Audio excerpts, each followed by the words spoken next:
All right. My name is Ben Burgis. This is Give Them an Argument. I am joined once again by Victor Brazone and Eth. Oh, shit. Where's Ethan? I thought you had him. Okay. Yeah. No, Ethan might be having to join us later, not at all tonight. So we will play that by ear. But yeah, I'm looking forward to this. So we're doing something a little bit different than what we've done the last few times, although we have done similar things in the past. So this is a debate from about 4 months ago, which is about 3 months before one of the debaters passed away, between Daniel Dennett and Robert Sapolsky on free will. And yeah, thought this might be an interesting one to watch for a variety of reasons. I mean, I know certainly Dennett's a little bit more on people's minds, since his death, and Sapolsky is somebody who I kind of like vaguely know of as somebody who's advocated that hard determinist, there's absolutely no free will position, but I don't know a ton about, so it'll be interesting for me too to see that. Yeah. Well, I don't know that much about this topic, or I haven't read anything about this topic for a long time. But I did recently watch Daniel Dennett's. Did you see him go on Jordan Peterson podcast? That was pretty interesting. I feel like that must have been one of the last podcasts Daniel Dennett did before he passed away, or maybe they recorded it a long time ago. But yeah, probably not that long ago, right? So yeah, that probably was one of the last ones, which is yeah. That's, did you see it? I haven't seen it yet. No, I'd like to. Maybe we should do that next. I don't know, but I mean, it wasn't really a debate. It wasn't really a debate, but what was fascinating about it was that I think that Jordan Peterson was doing his classic thing of kind of bringing his religious metaphors. And Dennett would kind of just be like, well, I don't disagree with what you're saying, but I feel like you're just overcomplicating something that's just like a lot simpler. And I can just explain it with different phenomena. Yeah. Yeah, that sounds about right. Yeah, exactly. Yeah, no, that'd be fun. Almost make, I mean, there's something I was just thinking, there's something a little bit sad about, like, you're sort of one of the, you're this incredibly accomplished philosopher, and then like one of the last things you ever do in your life is talk to Jordan Peterson. But at least he did something good with it. Yeah, I mean, he was like pretty friendly and like seemed up for the conversation, but like when Jordan Peterson would do his kind of classic thing, he would kind of just be like, well, I don't really understand why that helps. But yeah, I don't totally disagree with what you're saying, but you could just say it more simply. But yeah, I don't know. It was an interesting back and forth. Yeah, maybe we could do it sometime, even though it wasn't really a debate. I mean, the thought did cross my mind when I was watching it, because I mean, there's moments in it that were like debate-esque, but it wasn't exactly a debate. It was more of an interview. But yeah. Fair enough. Well, let's get right to it. Sounds good.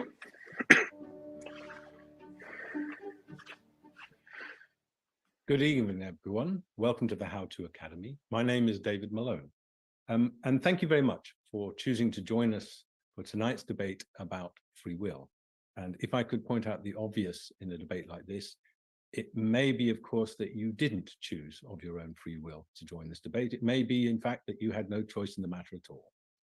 To help us decide whether you did or didn't choose to join us, we have two fantastic speakers this evening. Robert Sapolsky is a professor of biology and neurology at Stanford University, a recipient of the MacArthur Foundation Genius Grant. I think the name is self-explanatory. And he's written a new book called Determined: Life Without Free Will. Joining him, we have one of the world's most influential philosophers, Dan Dennett. He's emeritus professor of philosophy at Tufts University. He's written extensively about the workings of the mind, about consciousness, and has also written about free will. And he too has a new book called I've Been Thinking. And amongst other things we're going to discuss this evening will be determinism. What is it? Free will. Do we have it? And even if we do, is it what we thought it was? And if not, why not? Before we start, there is a poll which you, as listeners, can look at, decide how many of you are on the side of free will and how many on the side of determinism. While you're deciding that, let me explain how it will work. Each of our speakers will have 10 minutes to convince you of their point of view. They'll then have a further 10 minutes to respond, and then we'll have a discussion and some questions, and then we'll poll you again, see if anyone's changed their mind. Robert, Dan, thank you both very much for joining us. Robert, would you like to start? Sure, I'd be happy to, and thanks for having me here, and thanks, Dan, for being here as well.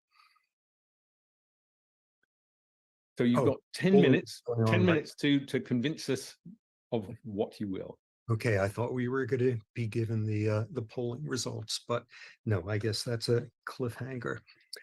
Okay, so to start, just to start with a very subtle, nuanced stance, I think there is no free will whatsoever.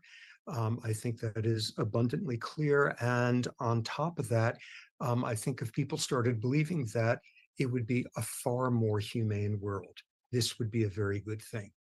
Now, looking at the fact that people very strongly hold on to the notion of free will, I want to try to unpack one of the things that really sort of fuels that stance, which is we make decisions. We make choices. We sit there, we choose vanilla over chocolate ice cream. We choose to pull a trigger or not to do so. We are full of intent at that moment, and we make a choice. And there is something intuitively truly seductive about that. And unpacking the choice, the intent, we know we have the intent at that point. We have a pretty good sense what the consequence is going to be. We know we're not being coerced. There's alternatives available to us and to most people and to courts of law in the United States. That's enough. You have responsibility.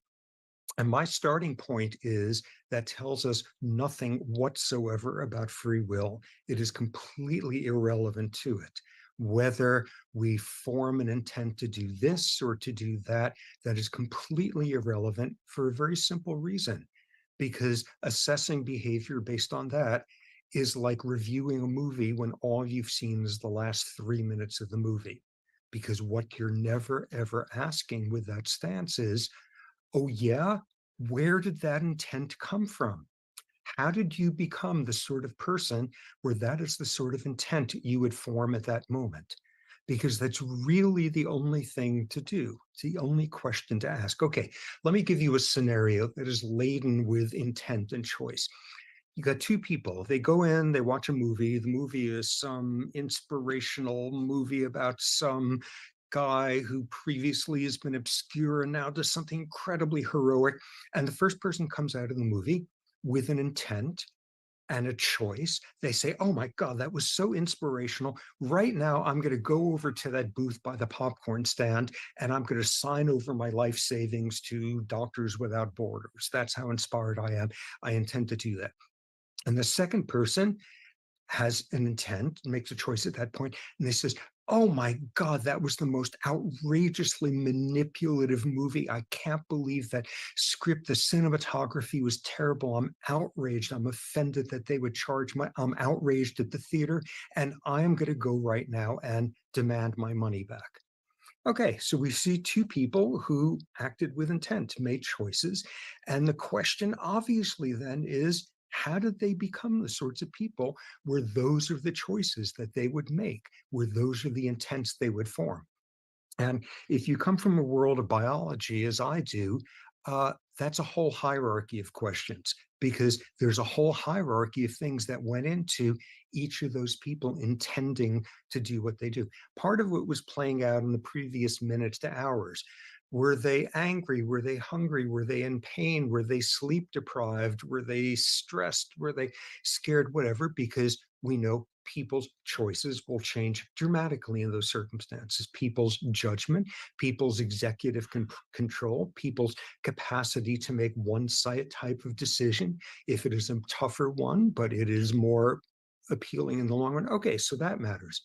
What also matters in the previous hours to days are hormone levels, because that will have, if you had elevated levels of oxytocin, you're more likely to be trusting of what the movie was telling you. If you had elevated levels of testosterone, you were more likely to be pissed off and perceive the movie makers as having bad intent. But you also have to ask what was going on in the previous months to decades. As one example, if you had had a trauma and you now have PTSD, post-traumatic stress disorder, a structure in your brain, the amygdala will have grown larger, and we can tell you down to the molecules exactly how that works. And when you have an amygdala like that, in circumstances that other people would decide are neutral, you're going to decide it's provocative and threatening. And even though we understand much less about it, the same changes, the same drama would have occurred in your brain if in the previous months of the decades, you had found love, you had found God, you had found all of that matters. Okay, so now we got to barrel back to adolescence and childhood. And I think no one needs to be convinced by now that the type of childhood you have influences the type of adult you become. What we've been learning since are the nuts and bolts, the epigenetics of how the brain you have as an adult sitting and watching that movie is going to be vastly influenced by how many traumas you had as a child, how much adversity, how much stimulation. And there's a whole world of developmental people who even have a scoring system. What is your ACE score, your adverse childhood experience score? Were you physically abused, psychologically, sexually? Were you witness to? Did you have a family member who was incarcerated? Was there somebody with a substance abuse problem? And each additional, score you get in that questionnaire, there's about a 35% increased chance that by young adulthood, you will have a history of antisocial violence. Childhood matters. The culture you were raised in as a child matters. Are you raised in a culture of honor? Because as an adult, you were more likely to advocate aggressive responses to ambiguous social circumstances, and you're more likely to secrete stress hormones at the time. Were you raised in an individualistic or a collectivist culture? Because that's going to influence your levels of trust and cooperation with people you don't know. Were you raised in a culture with this value, with that, to turn the other cheek, to take revenge because if they take your camel now and you do nothing, tomorrow they'll take the rest of your camels? All of this is instantiated in the brain you develop. But you got to push back even further, back to your fetal life, because what was going on there was directing the brain and its construction that you were going to have now in that moment, forming that intent in that movie theater. If, for example, you were exposed to a lot of stress hormones as a fetus, because mom was stressed as hell, trying to pay the rent, being homeless, whatever, you're going to develop a larger amygdala. And as a result, you are going to have an elevated stress response, which is going to make your judgment and executive control not as effective as usual. If you were, as a fetus, deprived of calories, as an adult, you're more likely to form the intent, screw Amnesty International and screw getting my money back. I'm going to go get a lot more popcorn because you will have developed with fewer dopamine neurons in your reward area, and you will have less satiation. And you will be more prone towards adult onset diabetes, metabolic syndrome, hypertension, obesity, all of that because of your fetal life. Then we got to push a step further back. Genes. Genes determine next to nothing. People have to be weaned off to that notion of sort of genetic molecular fundamentalism. But what genes do is influence how you are going to respond to environment. And by now, we know we differ from one person to the next. A variance of genes we have related to hormones like oxytocin and vasopressin. How able are you to have empathy? How trusting are you? How generous? Hormone genes related to your stress response. Do you see threat that other people don't? Genes related to your vulnerability to mood disorders, anxiety disorders, genes related to your propensity towards violence, depending on whether you were abused as a child or not. All of these come into it. Robert, one more minute. You've got to push one step further back. Culture, where'd that come from? If your ancestors grew up in a world with a heavy infectious disease load, you're likely to be more hostile to immigration. If your ancestors grew up as shepherds, you are more likely to be aggressive than if they grew up as farmers. Where is behavior coming from? Where's responsibility coming from? It's coming from 1 second ago to thousands of years ago. And what we have here are a number of punchlines. The first one is, history matters. The past isn't even past. And what we see over and over is the biology of why luck does not even out over time, as Dan has often said. Instead, bad luck amplifies and good luck and privilege amplifies in the opposite direction. What we also see is a realm where these are not just biological influences. If you're talking about genes, you're talking about their evolution. You're talking about the epigenetics of your fetal life that regulate them. You're talking about the proteins they made 20 minutes ago. It forms one continuous arc of biology in which there is not a crack there into which you can shoehorn free will. If it was 500 years ago and somebody said, wow, we just noticed when people get hammered over the head, their behavior changes, the brain may be relevant, that's one thing. We know a ton now. We know enough to present the challenge. Show me a brain, a person who has just done something completely independent of every one of those biological, environmental influences I just outlined, and you've proven there's free will. And at this point, we know enough of this biology that the onus is on the free will believers. Unless you can show evidence of people's actions, people's behavior, people's personalities, proclivities, desires, etc., being independent of their biological and environmental history, you've presented no evidence that free will exists, and the only default stance there is to doubt that it exists, to not accept its existence. Thank you. All right. Well, I definitely have some thoughts about this, but I'm actually curious about your initial impressions, because we've never talked about this subject before. Yeah, I mean, I don't think I have strong views on it. I mean, I think it just, to me, that sounded like he was presenting like the kind of basic case, or like the kind of commonsensical case for there not being free will, right? He's just like going through a bunch of stuff. Like, I mean, really, I guess at the end of the day, given his conclusion, I guess what he was doing there was really trying to make the case for why the burden of proof is on the people who are saying that there is free will, right? Like, that's kind of what it seemed like to me. So I think what I found maybe disappointing about it was that he didn't sound like he was really engaging with any of the philosophy. Like, he wasn't actually like responding to any specific philosophical views. He was just kind of like talking about all the biological and physical influences that I feel like Daniel Dennett's response has to be like, yeah, I agree with all of that, but, and then he's going to kind of give some philosophical case for why there's space for free will. Like, that's my guess. Or like, he'll make that other move and be like, oh, well, when we talk about free will, the problem is that like what we imagine free will to be, or like the definition of free will is more the problem. Like, I remember reading this book a while ago, like a short little philosophy book just called Free Will. And I remember in there, he was making an argument, a kind of compatibilist argument, I think. And what he said was, okay, well, we have to think about what our target free will is. And like, okay, if we had to make a choice about every single thing, then that would mean that I would have to decide for a thought to pop into my head, right? So like every time I have to be like, okay, I want a thought to pop into my head. Well, that sounds wrong. That sounds like we don't want that. So, okay, so that can't be what free will is. It has to be something else. Which is kind of maybe what part of the compatibilist move is to kind of like redefine what we mean by free will. That it's not just like somehow making an uninfluenced choice out of nowhere. So yeah, I mean, it just struck me as like a basic account of like the normal of what the things that influence me, but didn't really get much into the philosophy. That's my reaction, I think.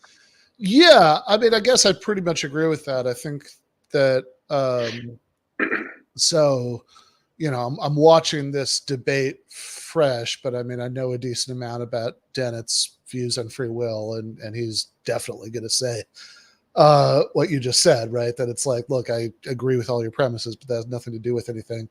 That because, yeah, I mean, Dennett, you know, I guess we've got to say was now a compatibilist, you know, probably one of the world's most famous compatibilists. So, you know, the argument is not, you know, like I mean, in other words, if like Sapolsky's argument is, presumably premise one, if determinism is true, there's no free will. Premise two, determinism is true. Conclusion, there's no free will.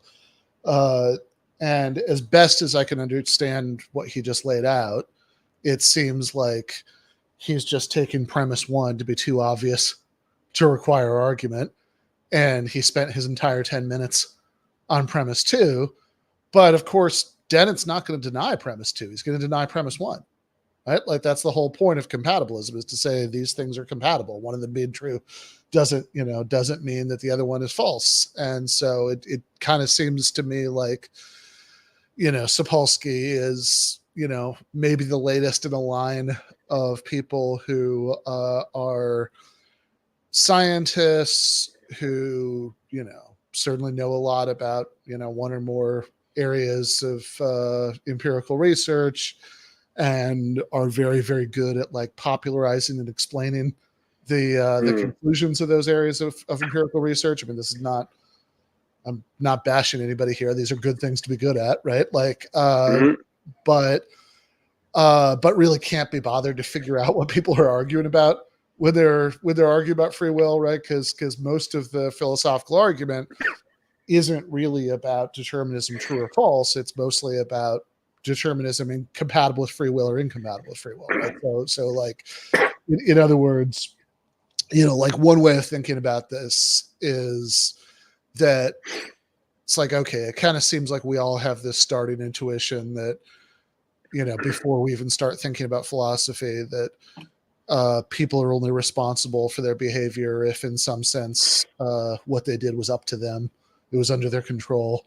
And so then, the interesting argument, I mean, this is kind of what you were saying about target notions of free will. The interesting argument is going to be, it's like, okay, well, what are the conditions for something being up to you, right? Like what's what's the definition that's going to capture this sort of intuitive notion we all have that like you have to, something has to be, there's like a control condition for you being responsible for your behavior, or anything else that is like important that we associate with free will, right? If you think that like you're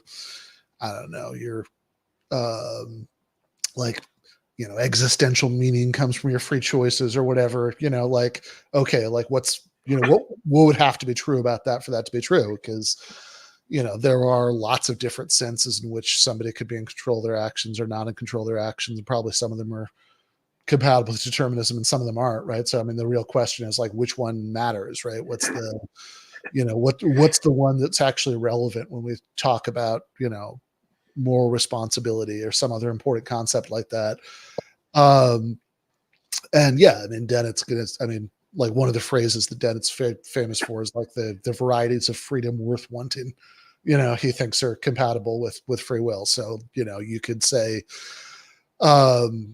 that, because there are lots of different things that you could be, that you could be free from or free to do, that, give that, like, depending on what you're focusing on, you could end up with like a totally different conception of free will. But,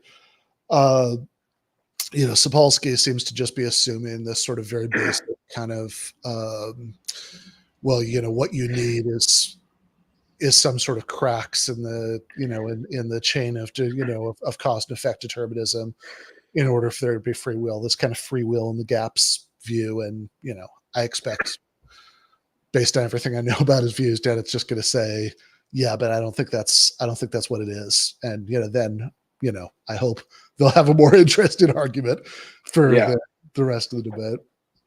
Yeah, for sure. I mean, one thing worth mentioning for me too is I definitely came into this debate super blind. I think I just like saw you like last week or something be like, I want us to do this debate, and I didn't even click on it. I was just like, cool, because I was really busy, and then I kind of forgot about it.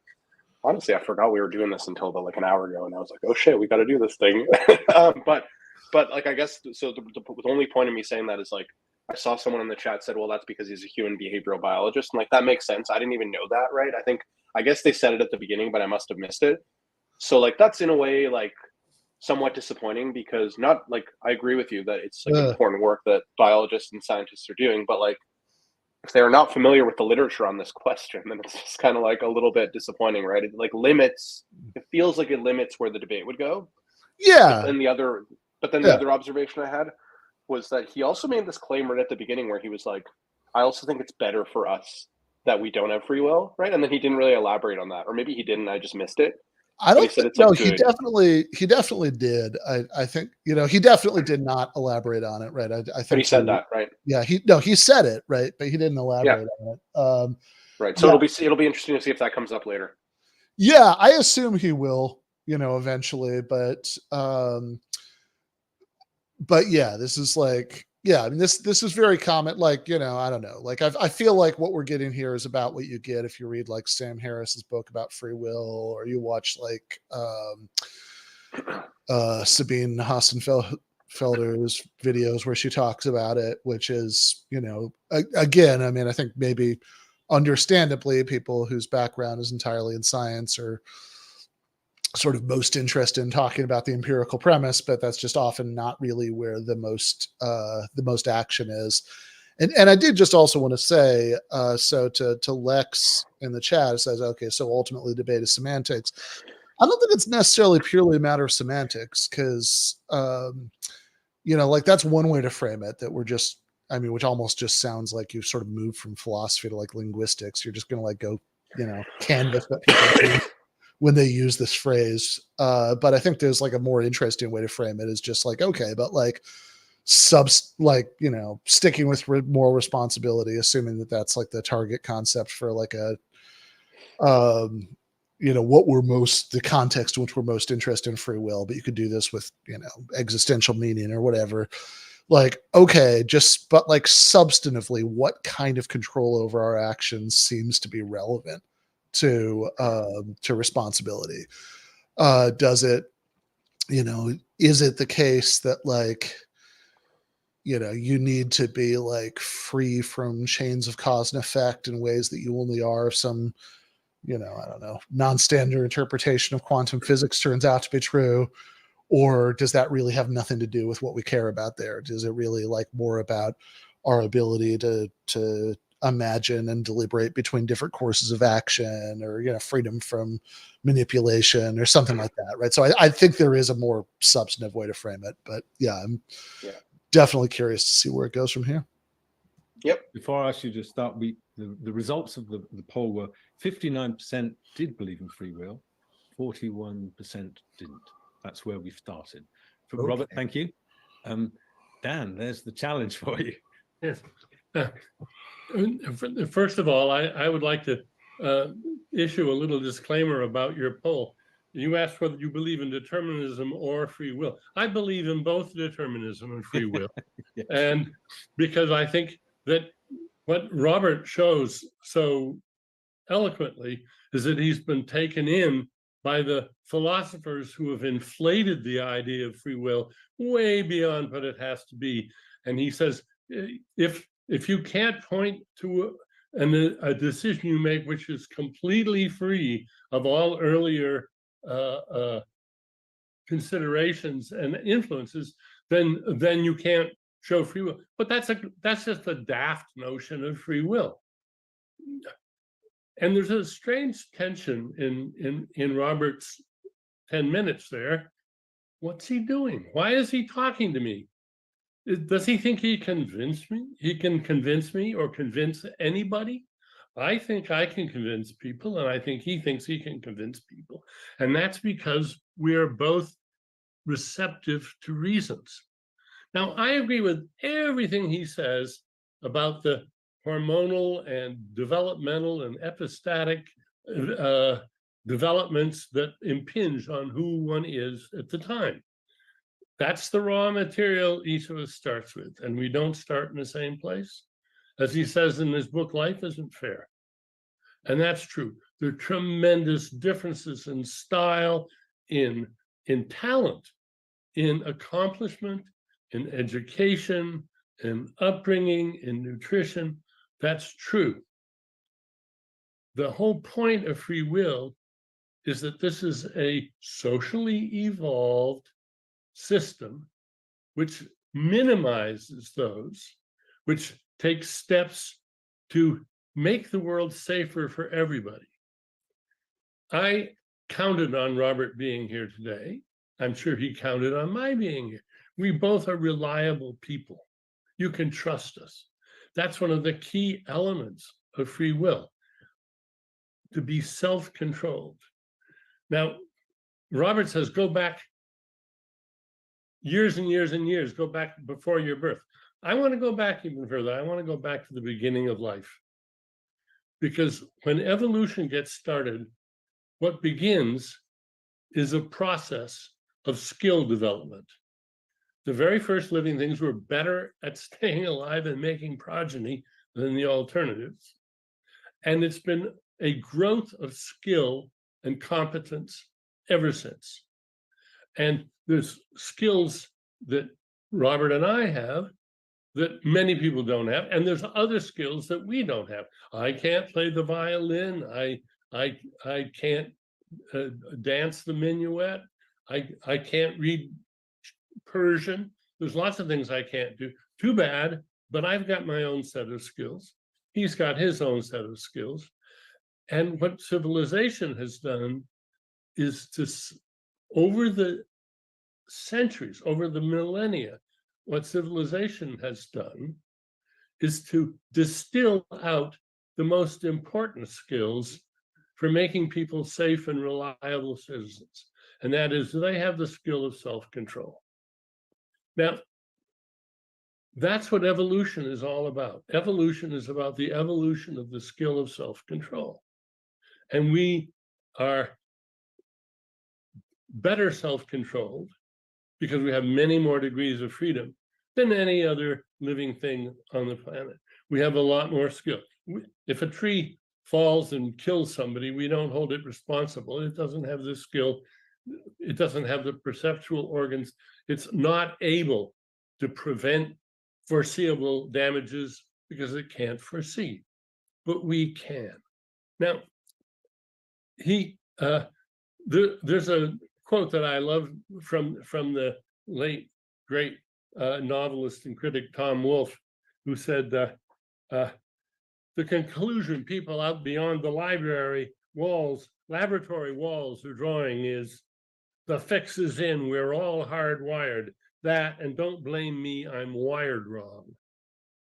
Well, if you're wired wrong, I won't blame you, but what about being wired right? Not perfectly, but well enough to be held responsible and to hold yourself responsible.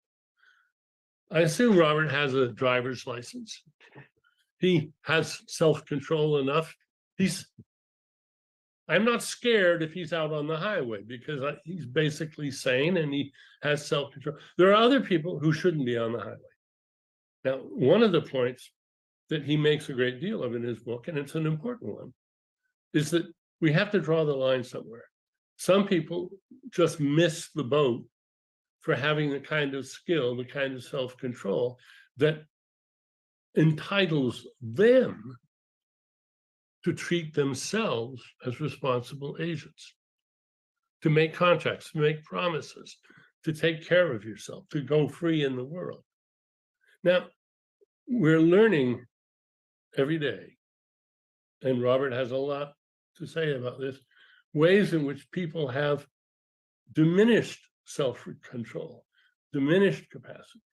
And we have to recognize that beyond some point, and it's going to have to be arbitrary, like driver's license age, we have to say, I'm sorry, you're not responsible.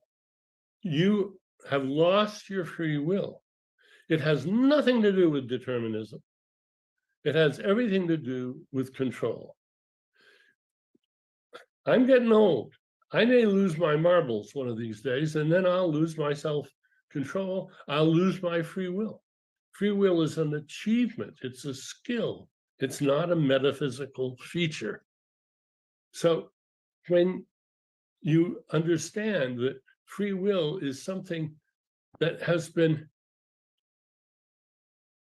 described in some detail and with lots of improvements over the centuries by civilizations, and we've made tremendous progress.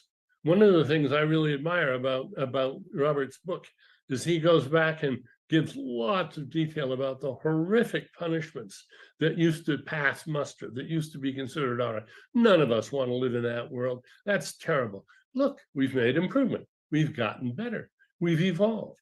We've arrived at a point where we don't draw and quarter people. We don't, and we don't need the horrific blame of guilt in the eyes of God. That's a barbarism that we can exclude. And one more minute. Yeah, one more minute. Yes. Now, I find myself in an odd position of saying to a biologist that he should take evolution more seriously. That evolution, as the title of my book, Freedom Evolves, makes clear, shows that there was no free will at all billions of years ago. And that free will has been growing and growing and growing as we become ever more capable of controlling ourselves and controlling each other, and thinking about how to control ourselves and improving our methods of self-control. And there's a long way to go. And he himself has spoken about the desire to educate people and get them to see, well, he wants to say that they don't have free will. I say they don't have the kind of free will that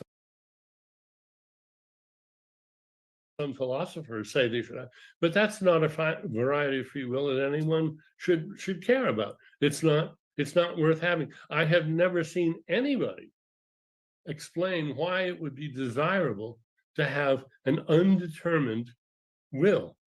We want our will to be determined by the facts and by our values. That's what self-control is.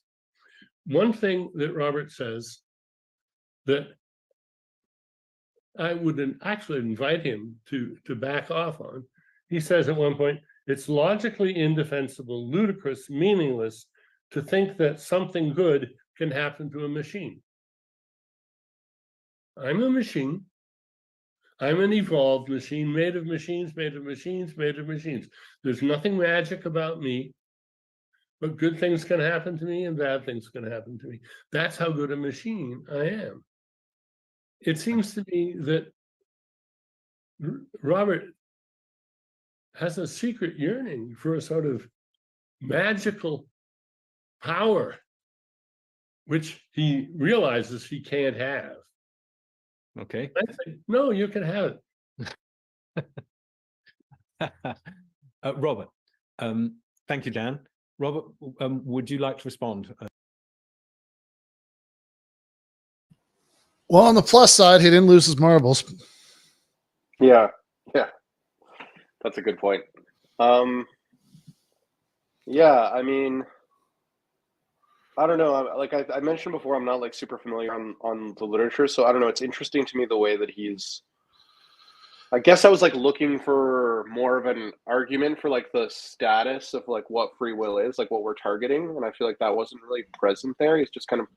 I mean, the thing that I found appealing about the view is because I kind of have a background in like existentialism and phenomenology, and I know that phenomenologists and existentialists, kind of following from Hegel, like to focus on this idea of negation, just like that, like what makes a kind of agent or a being, a existential being, is like the ability to like negate the world.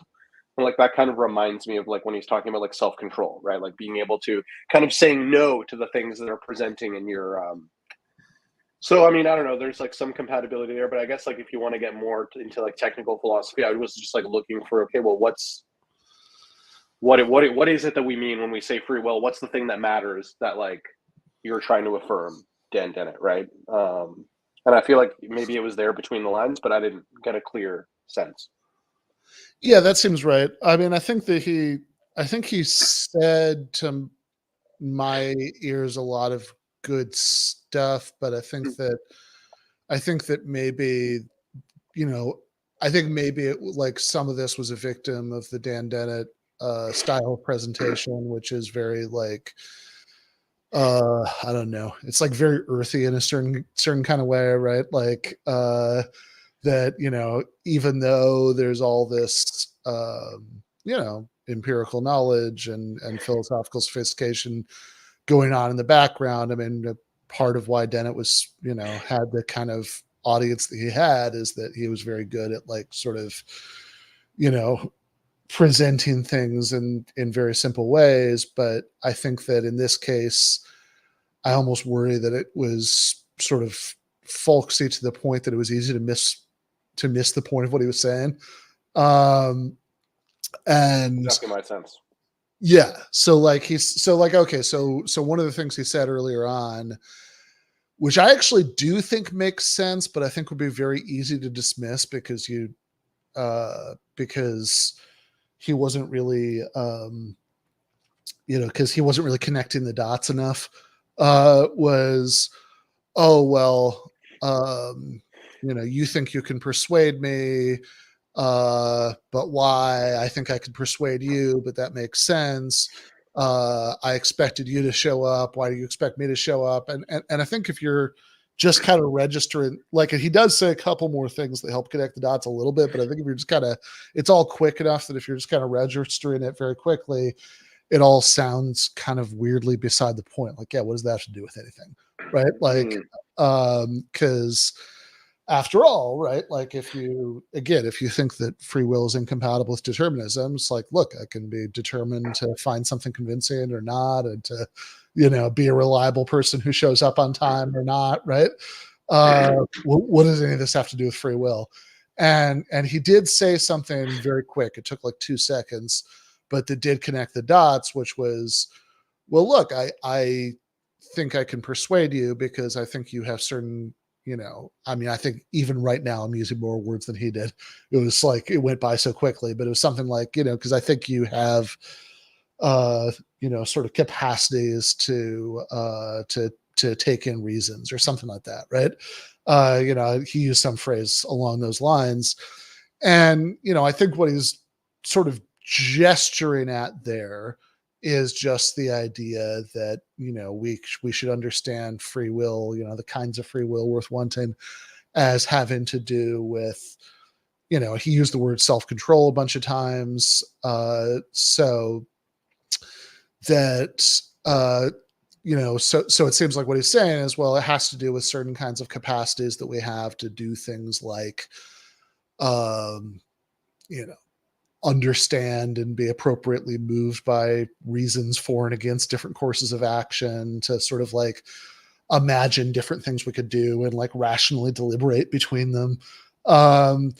And, which are the kinds of things that lots of compatibilist philosophers will point to when they're sort of trying to lay out a view of free will that both, it seems plausible, would be, related in the right way to moral responsibility, but also that, we have regardless of whether or not determinism is true.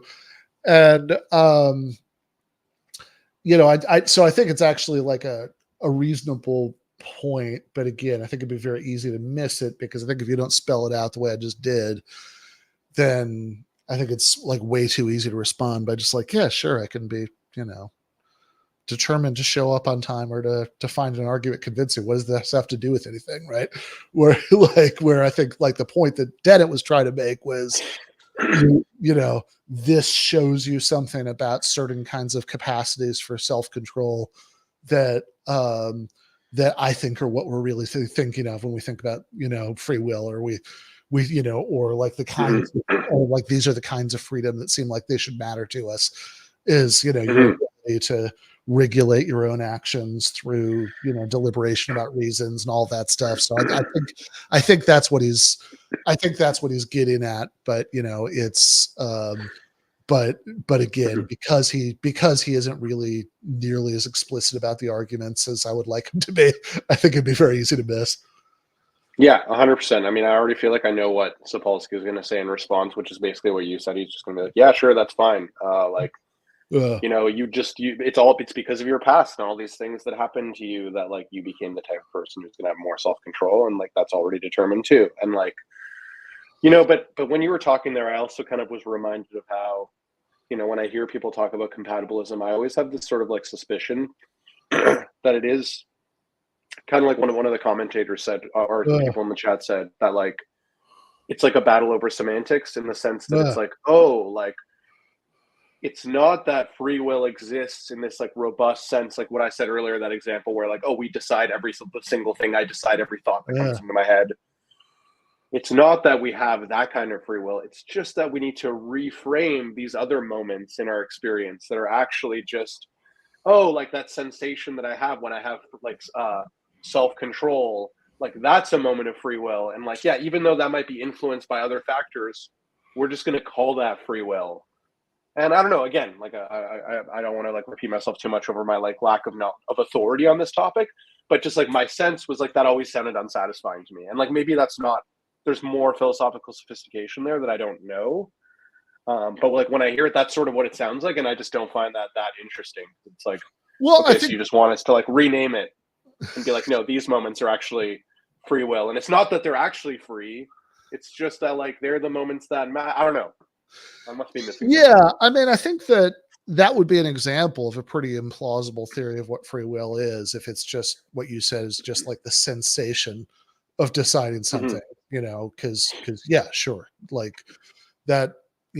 I think it's like super implausible that it would be important, like that just like your subjective feeling of control is what matters for whether you're objectively responsible for your behavior or not. But I think that, again, I think some of what Dennett's saying points to what might be a more plausible theory, which is like, I don't know what, like,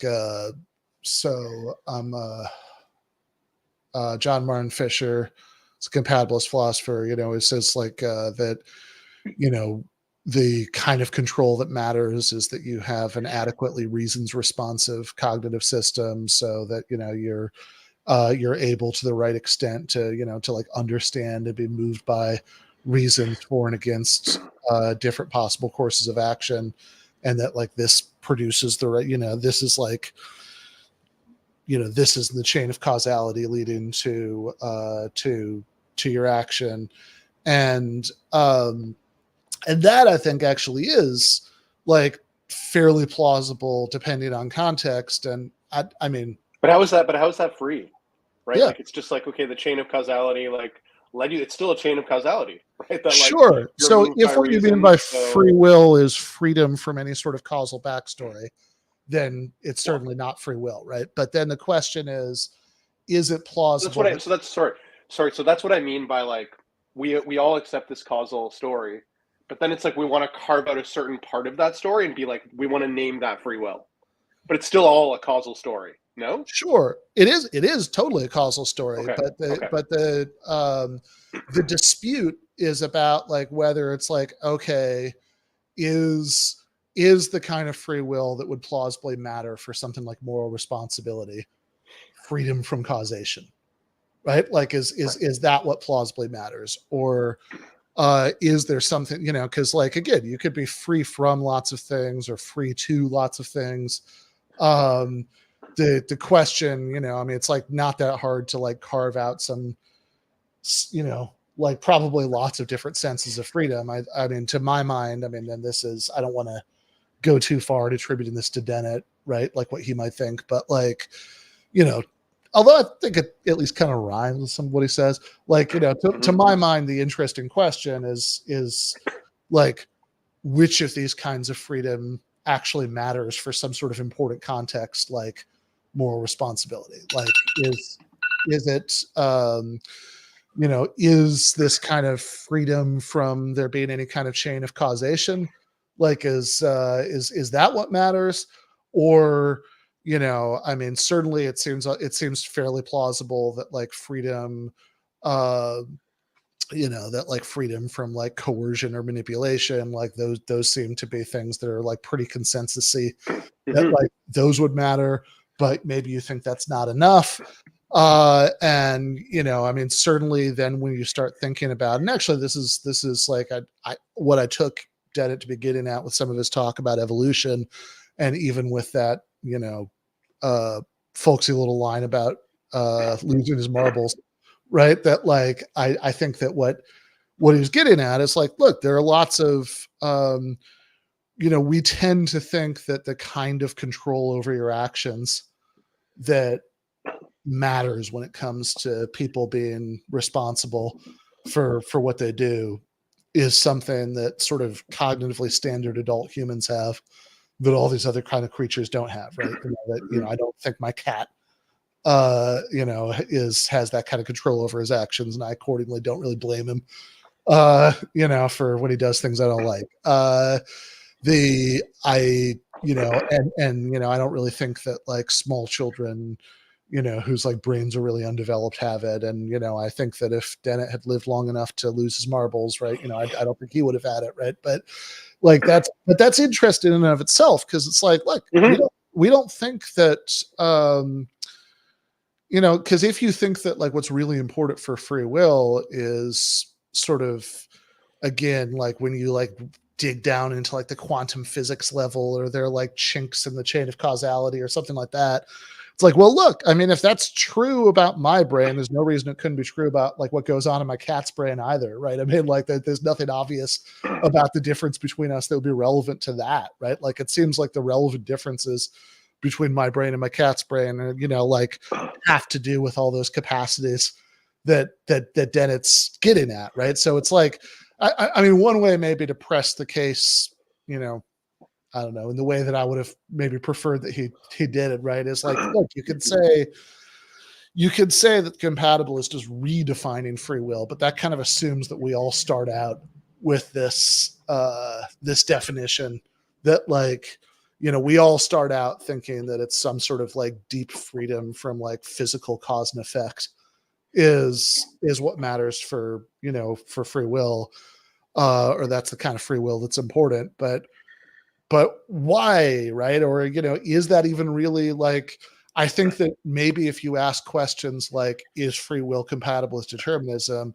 I think maybe even the framing of the question invites people to start thinking at that level, right? That like, you're like, okay, well, are you free from determinism? Whereas I think if we sort of say, well, yeah, it's his fault, that he committed that crime because he was doing it of his own free will. Like, is it really plausible that what we mean is some kind of, deep negation of like all causation that like, that or like, is there any reason that would even be that relevant? Right. Like if, that I saw in the chat, somebody who's, more familiar with, Sapolsky says Sapolsky has a test for free will, which goes sort of like this. Show me a neuron that acts independent of all biology or free will. It's like, okay, well, look, like, let's say that some neurons were magic, right? Like, I mean, would some neurons in my cat's brain being magic mean that like my cat had free will in the important sense? If if it turned out that I was like, if it turned out that I had or didn't have magic neurons, right? Would that be like relevant to like whether what I did was my fault, right? Like that's the best way I know to give an intuitive case for it, which, again, I kind of think like my, I don't want to repeat myself too much either, but like my big objection to what Dennett has done is that like, I sort of think pretty much everything he said is right, but I also sort of think that it was like, that it's not very good pedagogically because like he's just kind of riffing on things that he thinks are true, and it's like, okay, but that doesn't, come on, man, you want to persuade people, right? Like you got to take them. You got to start them a little bit earlier in the movie than this. Yeah, I mean, he says a lot of stuff that's appealing, but yeah, I think that's exactly right. I mean, I guess I still sort of remain like, because I think the question that you were talked about there about like where is moral responsibility? Yeah. If we have this chain of causality, like I agree with you. I think that's like the key question, but in a way, like that feels kind of like beside the point of like the determinism versus free will question, in the sense that like, okay, like. Because like, okay, we accept this chain of causality, so like then you could just call yourself a determinist, but be like, but here's why we need to have moral responsibility be part of that chain of causality. It like leads to like normatively preferable outcomes, so we need to preserve that idea or something like that, regardless of whether we call it free will. Yeah, I mean, I think the question is like one way of thinking about the question is like, is the kind of freedom that matters, is the kind of control that matters. Freedom from determinism, or is it something else, right? And it actually would, to go back to something you said after Sapolsky's opening, it would help clarify this, or maybe will help clarify this, because I assume he's going to get to it sooner or later. If Sapolsky says, like, sort of cashes that check he wrote earlier about how actually it's great if we if we stop believing in free will, because then, like, I think if he does that, then it's like, I think that might answer some of these questions, right? So like a lot of free will skeptics will say things like, I don't know, Dirk Pereboom is like a guy who says stuff like this, that, like, yeah, strictly speaking, I don't think anybody is responsible for their actions, because I think nobody is really in a sort of sufficiently deep sense in control of anything.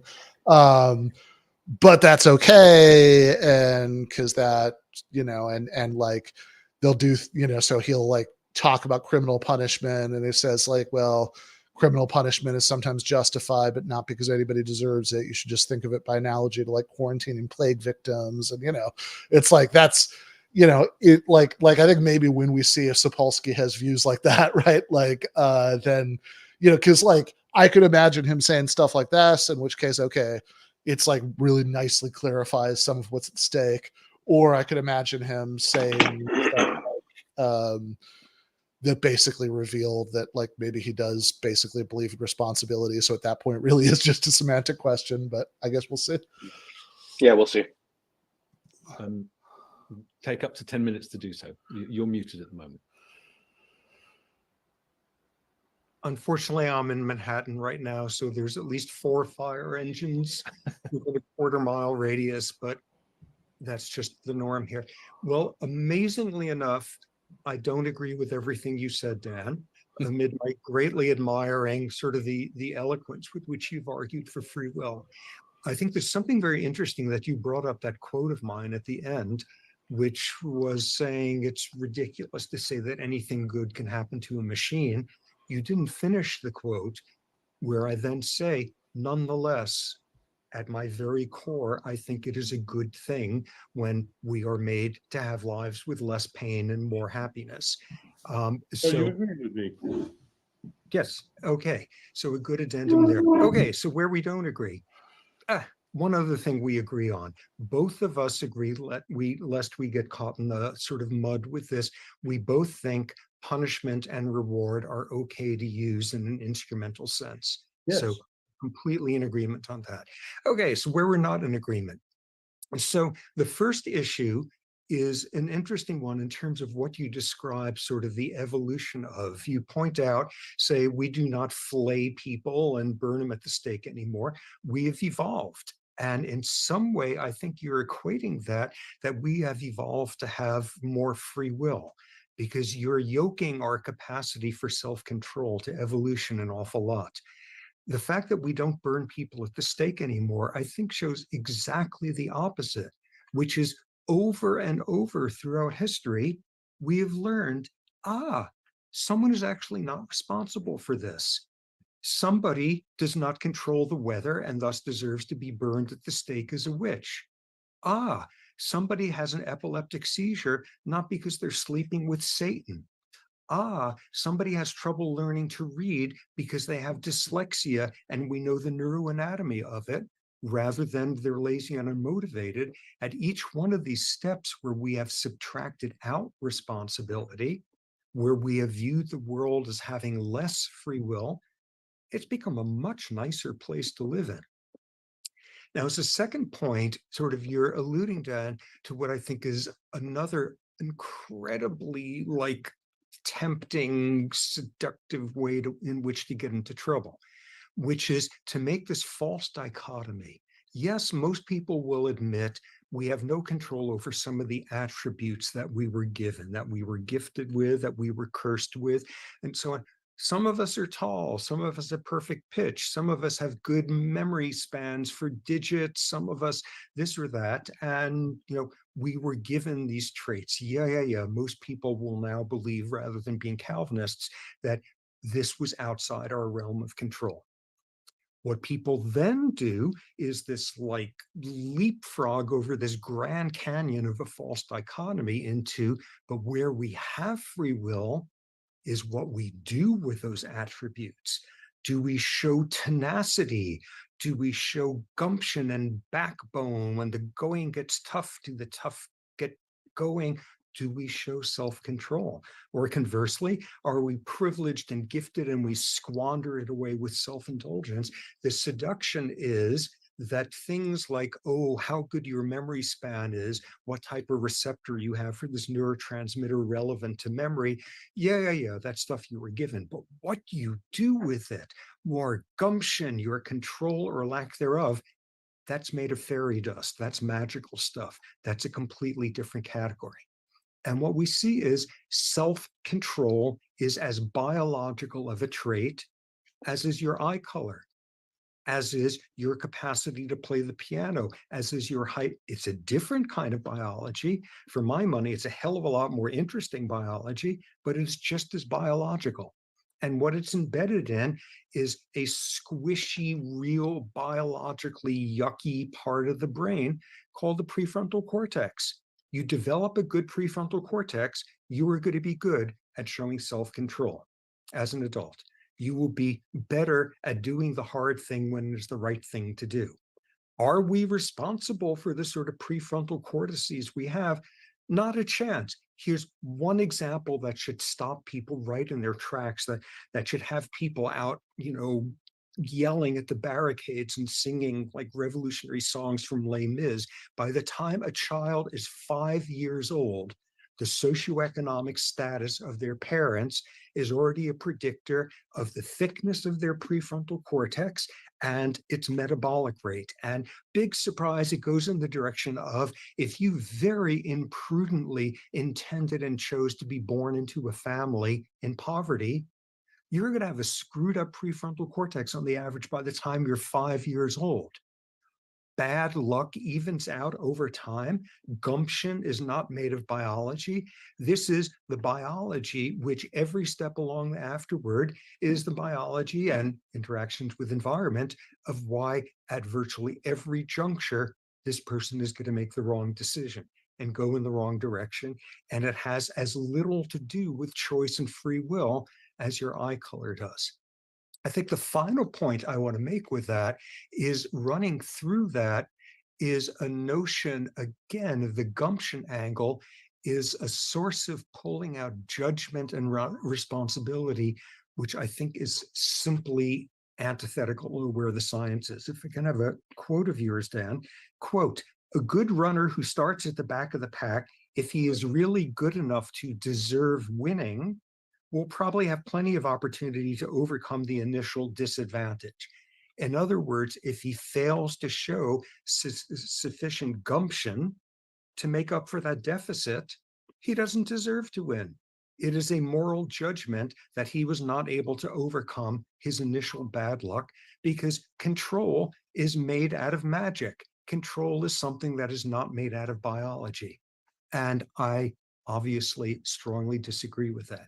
I think the very last point, Dan, is there's another realm in which I think you've been seduced into a great embrace of free will, which is you've got a lot more faith in intuition than I think is justified. For example, you have the really interesting two-stage model of decision-making, which, let's not get into it, but I disagree with, blah, blah, big surprise. But you say one of its strengths is it aligns with our intuitions. Quote, that model, quote, provides some account of our important intuition that we are the authors of our moral decisions.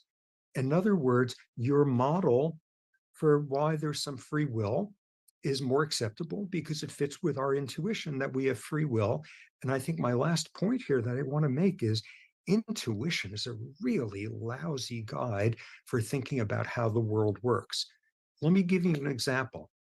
I will bet, Dan, if you and I were sitting in a cafe 400 years ago, we were the same people and just as reflective, and we would have like given money to NPR if it existed at the time, and all of that. We would have been the same reasonable people. It would have been probably intuitively obvious to us that certain people are meant to be slaves. In fact, they're so incapable of taking care of themselves, it's a blessing to enslave them and feed them and clothe them. And that's not intuitively obvious to us anymore.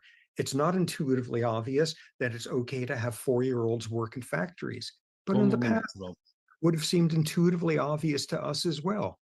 It's no longer intuitively obvious that a kid who has a cortical malformation and as a result reverses looped letters and has trouble learning to read because of their dyslexia, it's no longer intuitively obvious to us that they're lazy and unmotivated. But 40, 50 years ago, I suspect both of us would have found it obvious that this is a kid who just really isn't paying attention, isn't motivated. Over and over and over, our intuitions have proven wrong. Over and over, when we realize our intuitions are a very poor litmus test and we recognize we are intuitively punishing and rewarding and judging and all of that for things people had no control over and over, when we recognize that these intuitions, in fact, are based on responsibility, which is simply not there, the world becomes a better place. It really is a very good thing that we figured out witches don't control the weather, and we figured out that rotten, psychoanalytically poisonous mothers don't cause schizophrenia, and that people with a certain variant of a gene for the leptin receptor have trouble having their brain satiate rather than them just hating themselves and thus eating themselves into obesity. At every one of these steps, our initial intuitions have proven very, very suspect and wrong. And at each step, when we actually learn what's going on, we subtract responsibility out of it. And not only doesn't the societal roof fall in, it becomes a much better place to live in. Okay, thank you. Dan.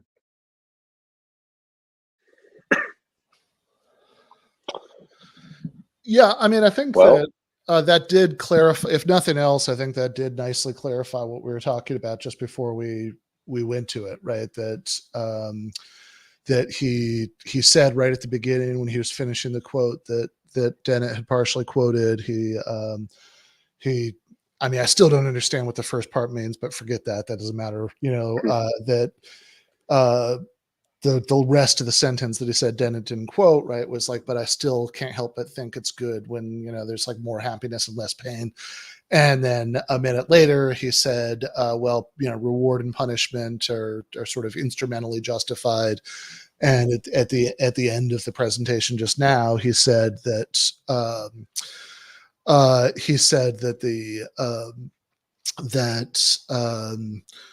it's sort of good for us to stop believing in responsibility, all of which I think helpfully clarifies that he really is, like, he's not just, that it's not just, I think, a semantic disagreement, right? Like it's not just that, like, Dennett is using free will to mean the control condition for moral responsibility, which could be much more minimal than sort of thoroughgoing freedom from physical cause and effect determinism. But Sapolsky is using the word free will, in that more expansive way, but they really agree about everything. It really seems like, no, Sapolsky doesn't think we have the kind of control that we need to really be responsible for our behavior. Yeah. I mean, it's interesting because I think that there are, she once wrote like a piece a few years ago in Aereo about like the importance of compassion. But I think like part of what was folded into that was like, I mean, it wasn't framed in this way about free will, but it was framed in the sense of like, well, when we look at like the social conditions of like why people end up in the circumstances that they are, and like have compassion for that, we can justify like certain kinds of social and economic policies because like people aren't responsible for their conditions. And like, a good example, like I think, is like prison reform. Like I would say that to some extent, I'm like a bit of an abolitionist to a certain extent, at least. Or, like I don't know, like a radical abolitionist, but like I think that like what the Norwegians are doing is like a lot better. Seems to be a lot more effective. It's kind of like simulating the outside world in the prison, giving them more responsibility to like be human beings. Because like what you put into a human being is like more likely to be like what you get out. So if you treat them like a terrible animal, like that's more likely to, reinforce certain kinds of behaviors. And I don't know. I mean, just now I'm kind of making the connection that like maybe that's compatible with what Sapolsky is saying here, right? It's like, well, it'll become a more compassionate world if we're understanding of like the fact that people aren't really like responsible for the things that they do. And I don't know. And then like now that I'm thinking about it, I'm like, okay, well, there must be some cases where I obviously still want to think that there's moral responsibility. Like, and even in those cases in like where people go to prison, like I think there's moral responsibility. It's more just a question of like, well, what should the consequences be to like actually make the world better? So maybe it's like beside the point of moral responsibility. I'm not sure. Yeah, I mean, so I think that obviously these are two different arguments, but just to put aside the first one for a minute, do we actually have more responsibility question, and then just think about the sort of second one: is it like normatively good news if we don't have more responsibility? I would say I mean, an argument that I would make is that if you have, I mean, I agree. I mean, I'm a big fan of, I mean, not that I want to go to one, but I'm a big fan of Norwegian prisons, by comparison to like American or Canadian prisons. That, I wouldn't call that abolitionism. I mean, that's, you're still imprisoning people, but like, I think it's like a much, a vastly normatively preferable way to do it, so I totally agree with that. But I guess where I would push the like, okay, do examples like this motivate us to think that it'd be normatively good news if we don't have whatever kind of free will matters for moral responsibility? Where I'd push back against that would be, maybe two places, right? So one is on criminal punishment. So I think that if you're thinking about this, like, you have to believe in free will to think that people, deserve to be punished. And the idea that people deserve to be punished is linked to a lot of like harsh and retributive ways of thinking about the justice system. So therefore, I think it's like fairly easy to see how you end up getting to the conclusion that it would be good news if like nobody could deserve it because nobody's responsible. But to the extent that what you're replacing belief in moral responsibility with is just a sort of purely utilitarian way of thinking about, punishment. I guess I would question whether that's actually gonna work out to be good news. Because it seems to me that certainly the kind of moral importance that we put on the rights of criminal defendants might actually be a hard fit with that.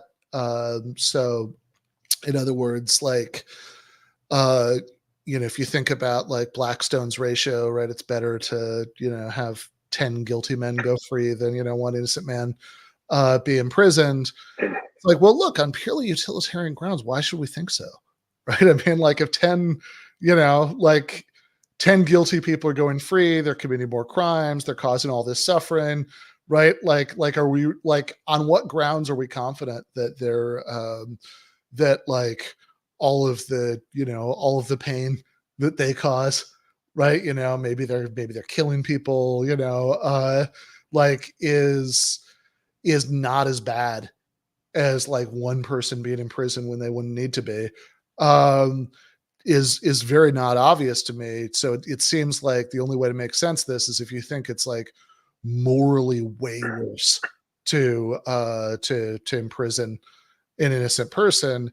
and that seems to be a distinction that it's hard to make sense of without some kind of background belief in like the moral importance of like whether you actually like committed a crime that you're responsible for. And so, you know, I mean, I'll grant you that there's like a lot of bad and reactionary views that you need belief and moral responsibility to make sense of. That sort of like, oh, prisons should be really harsh, and you know all this because you're sticking it to people who deserve it.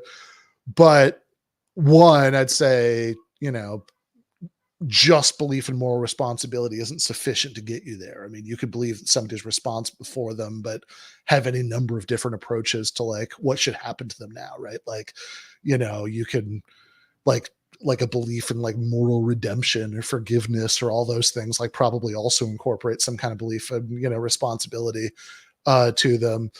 And also, I think that you maybe need moral responsibility to make sense of some like good sort of liberal and, you know, humane views that we have about the rights of criminal defendants. And then real quickly, I would just make the same point in the economic case, or like, or not the same point, but like a parallel point in the economic case. And I do agree, by the way, with something. I mean, I do want to like shout out, because this is like the one thing in this debate so far I agree with Sapolsky about, that I think Dennett did say some silly shit about this. Like that I think the line he quotes about the race is pretty bad, and like and he really does say some things. I know in his book with Greg Caruso, which I don't know, I think it's somewhere on the shelf behind me, but I don't see it now. I was going to pull it out, but anyway, in that book, he says I do remember that line about how, you know, like sort of, you know, about like good and bad luck evening out over time. And I think that's kind of silly. It's like, yeah, why would that be true? Right. Like that's you know, so I agree with Sapolsky about all that. Right. But like, even there, I'd say like, look, yeah, okay, there are some bad and reactionary views that rely on belief in moral responsibility, that, you know, people should just pull themselves up by their bootstraps or whatever. But I think there are also maybe some really good views that rely on moral responsibility. So like the G.A. Cohen argument in Why Not Socialism, that the, you know, it's that ultimately our sort of North Star for social progress should be you know, eliminating any sort of, you know, inequality that's not under your control, which is exactly the distinction at one point that Sapolsky was deriding. You know, he was like, oh, well, you know, people will say, sure, you can't control what you have, but you can control what you do with it. So like they're acknowledging that all this stuff, you know, that all this stuff is outside of your control, but then they're saying the remainder is like made out of fairy dust. And, you know, then we're back to the discussion earlier, because I think Dad is just going to say, no, I don't think it's made out of fairy dust, right? I just think that like people have certain kinds of capacities that are important for responsibility. But like, you know, but I just say, like, if you have this kind of purely utilitarian way of thinking about justice, then like that actually does kind of lend itself to me to saying that it's like, I don't know, how much do we actually care about equality per se, right? As long as like, you know, like maybe the bottom end of it isn't so bad, right? You know, that it's like, you know, if we should just, you know, like maybe really actually what we should care about is just having like enough efficiency to like raise the floor really quickly. And that's like what's most important. You know, certainly I think you're losing something if you say that it's like, well, that distinction between things that people can make choices about that like that are under their control and things that aren't under their control. There's a real distinction there that like, yeah, if you just choose to work more hours or something, then, you know, and you get more, then that's one thing. But, you know, if it's a matter of some capacity that's innate, then, you know, that I don't know, that like lawyers make way more money than janitors, and you can't be a lawyer, and, you know, unless you have like a certain kind of cocktail of capacities that are distributed unevenly throughout the population, that like that's a source of concern about possible injustice. You know, I would like worry about what gets lost if you don't have some kind of notion of like there being some important sense in which some things are under people's control and some things aren't. Yeah, I mean, you said a lot there. I have to think more about the thing about like criminal justice. Yeah, I mean, I don't want to get into like a too much of a side thing, but I guess like my one quick reaction to Yeah, that is sure. just like, I don't know if there might be something about like focusing on the example of like the murderer, that like those are like, or like the serial killer, that like those are such edge cases. Like I just feel like right now so much of, and I know you're obviously not advocating for the way it Sure. is now or anything like that, but it's just like, so like the vast majority of people who are like in prison being punished, right, are like, there's not going to be that much of a danger of them. Yeah, I don't know. So I Sure. Yeah. guess like on a utilitarian, but like because we have such in our society is so infused with this like sense of moral responsibility that then like we end up being punitive, and obviously that's not what you're advocating for. But I don't know. Yeah. I guess I'm not. It's not as obvious to me that like eliminating that, at least in that realm, would actually be worse, because I'm just like thinking about all the people who are in prison who are actually probably like don't need to be there. Like at the end of the day, and it's just like, and so much of that is motivated by a moral responsibility view, like a really robust, which is obviously not the version I know that you're advocating for. But anyway, I'm just not sure. I need to think about it more. But I definitely like agree that there's probably something lost. But I'm maybe not as sure of like how bad it would be. Yeah, that's fair. I think like a lot of people, I mean, the justice system we have right now is awful, but like, I think that, I mean, I think that there's like a sort of, I think there's like a much more general concern here, which is just like, kind of utilitarianism and individual rights. And, if you, and maybe you can avoid that with some kind of non-utilitarian framework for thinking about justice that still doesn't require more responsibility. But I think when you think about the criminal justice system in particular, I would just really question how much we can make sense of how much we could make sense of the idea that like of the distinctions that really matter to us when we're saying it's like, okay, there's something that's like really particularly wrong about punishing innocent people, that like that really seems to rely on putting this kind of moral weight on innocence, that I guess I do wonder how much we can make sense of that without responsibility. But Yeah, fair enough.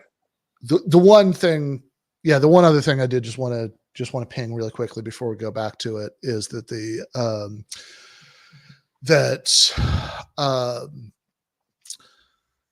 is that I do feel like there was a little bit of a conflation from Sapolsky at one point between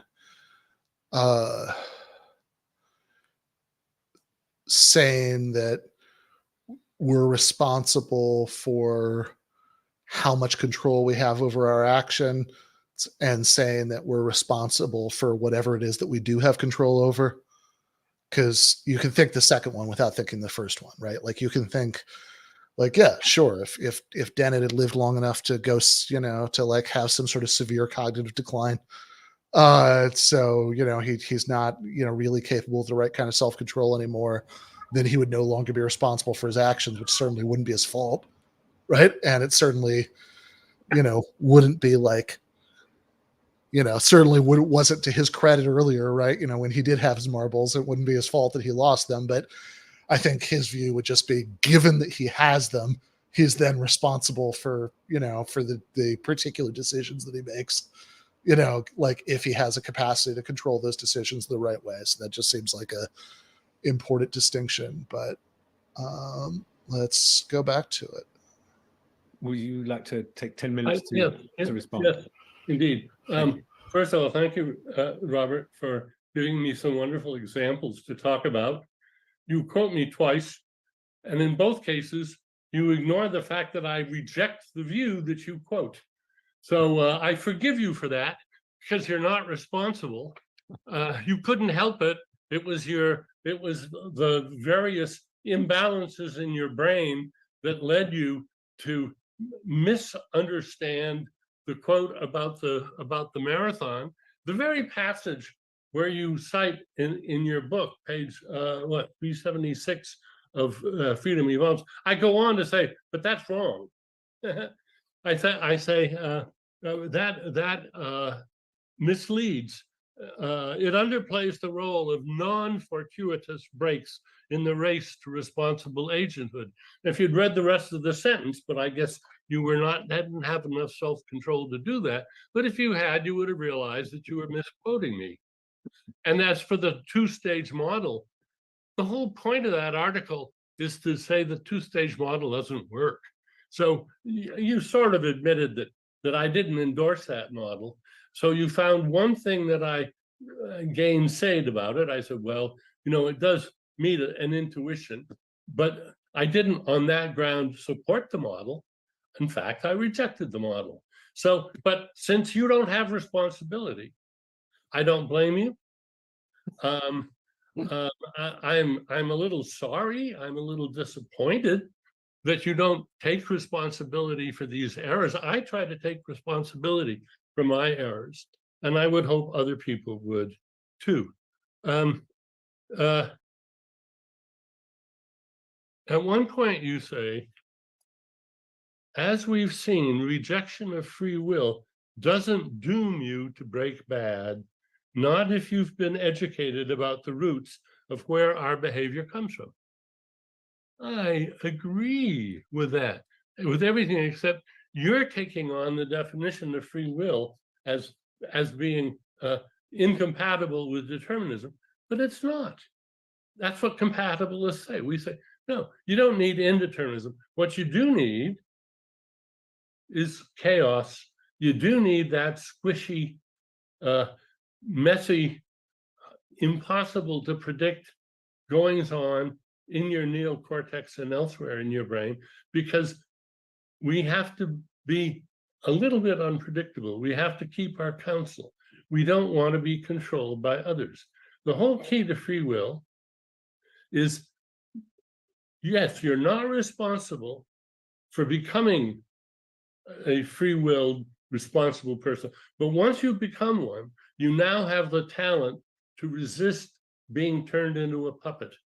You can maintain your autonomy in the face of other influences. Now, not always, but at least you should try.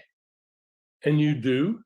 And I really admire the honesty of your book. You acknowledge a lot of your own mental imbalances that bother you. And I'm saying, you already agree with me that free will of the sort that I'm talking about is a desirable thing. It's what you strive for, and what, to a very great degree, you achieve. You say at one point, first, it isn't free will and responsibility just because on the social level, everyone says it is. That's the central point of the book. And I'm saying that sentence reveals that you have bought the pathetic line of those incompatibilist philosophers who insist that free will depends on indeterminism. It doesn't. It depends on randomness. Let me put a question to you.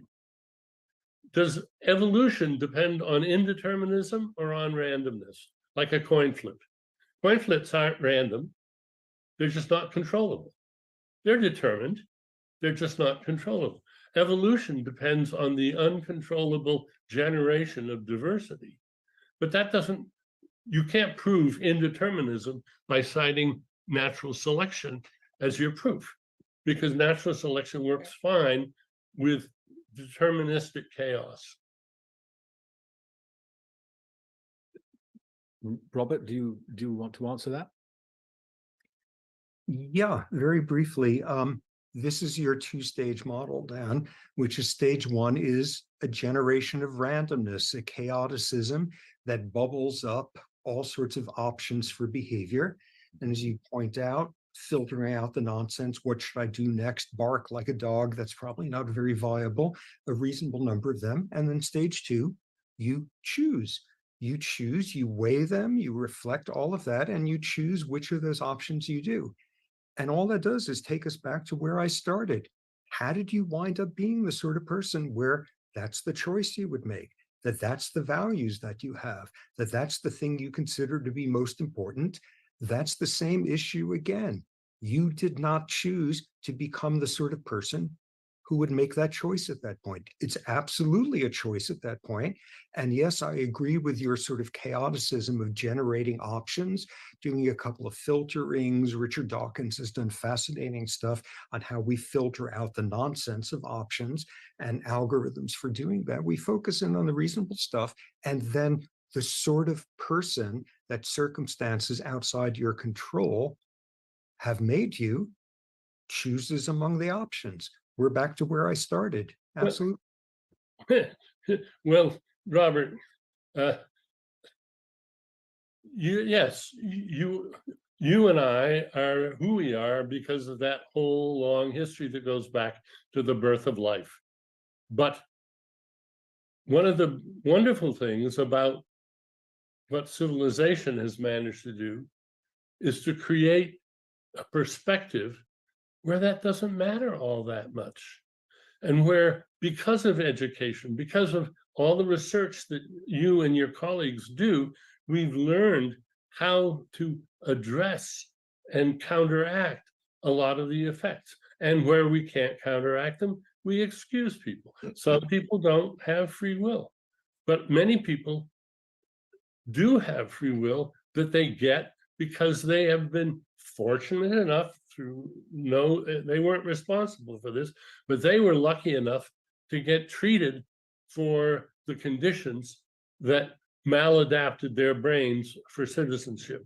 And I agree with you, we should do a lot more. You say at one point in your book, we've got to have education. We've got to teach people what the real sources of a lot of these motivations are. And we are doing it, and we have been doing it, and that's what free will is. And it's only because we can do that that we can treat one group of human beings, not the young children, not the senile, not the brain damaged, as capable of taking responsibility for the judgments they make.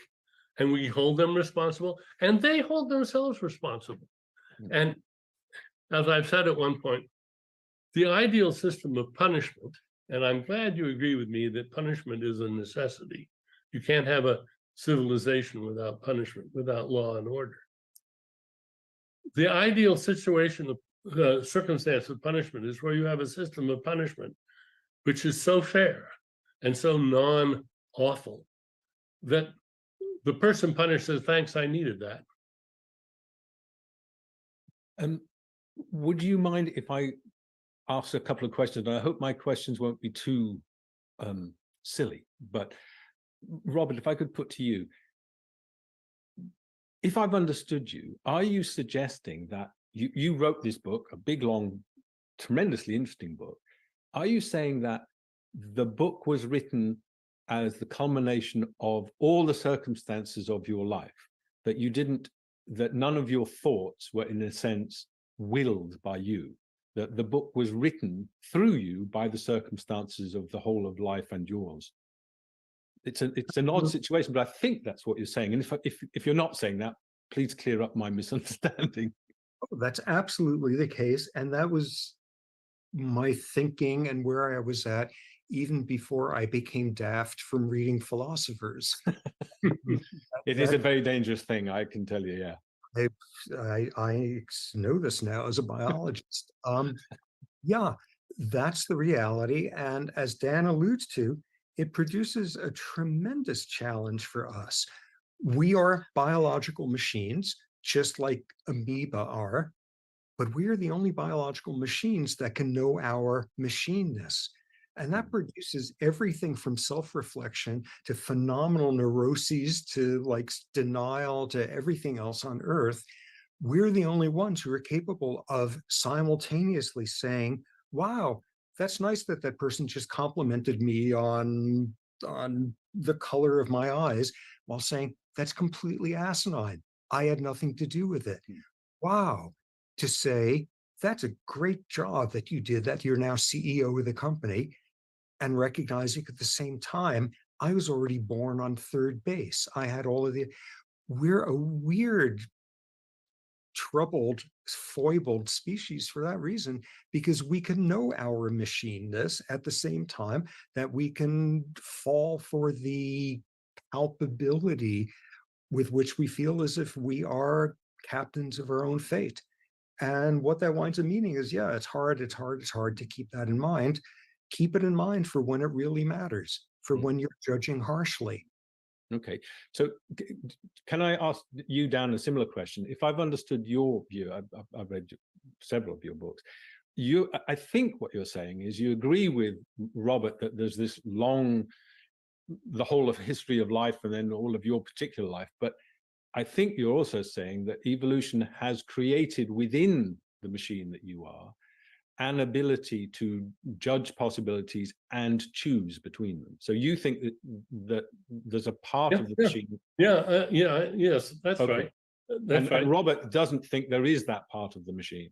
No, we're actually in complete agreement there. As part of your machine, you weigh the possibilities and you choose. You generate options through mechanisms that may or may not be dependent on chaoticism, nonlinearity, blah, blah, etc. You generate options and yeah, you choose. But that has nothing to do with whether or not there's free will, because the choice you make reflects the values, tastes, etc., that you had no control over in you becoming the person who you are. It's back to that same thing. Where did that intent come from? But don't you want to take responsibility for your character and your judgment and your political views and your moral views? Don't you think that, don't you identify with them? Don't you think, lucky me, I'm not responsible for having the free will that I have, but I am happy to say that people can trust me, they can reason with me, they can change my mind, I'm open to discussion. That's what free will is. It's not indeterminism. It has nothing to do with indeterminism, any more than evolution has to do with indeterminism. Okay, which nicely moves us into this moral realm. Don't I want to take responsibility for my actions, my achievements, all of that? Isn't that a good thing? That's a terrible thing, because we have a world in which we think it is okay to treat some people way better than average, including you and me, because of things we had no control over, and to treat other people way worse than average, and then to butter them over with crap about this is a just world in which people get what they deserve. If taking responsibility for your achievements, all of that, leads you to decide that you're entitled, you've earned to have your needs considered more than that of any other person out there, this, in fact, is a terrible outcome. And we run the world on that terrible outcome that we feel as if we have earned our rewards and punishments.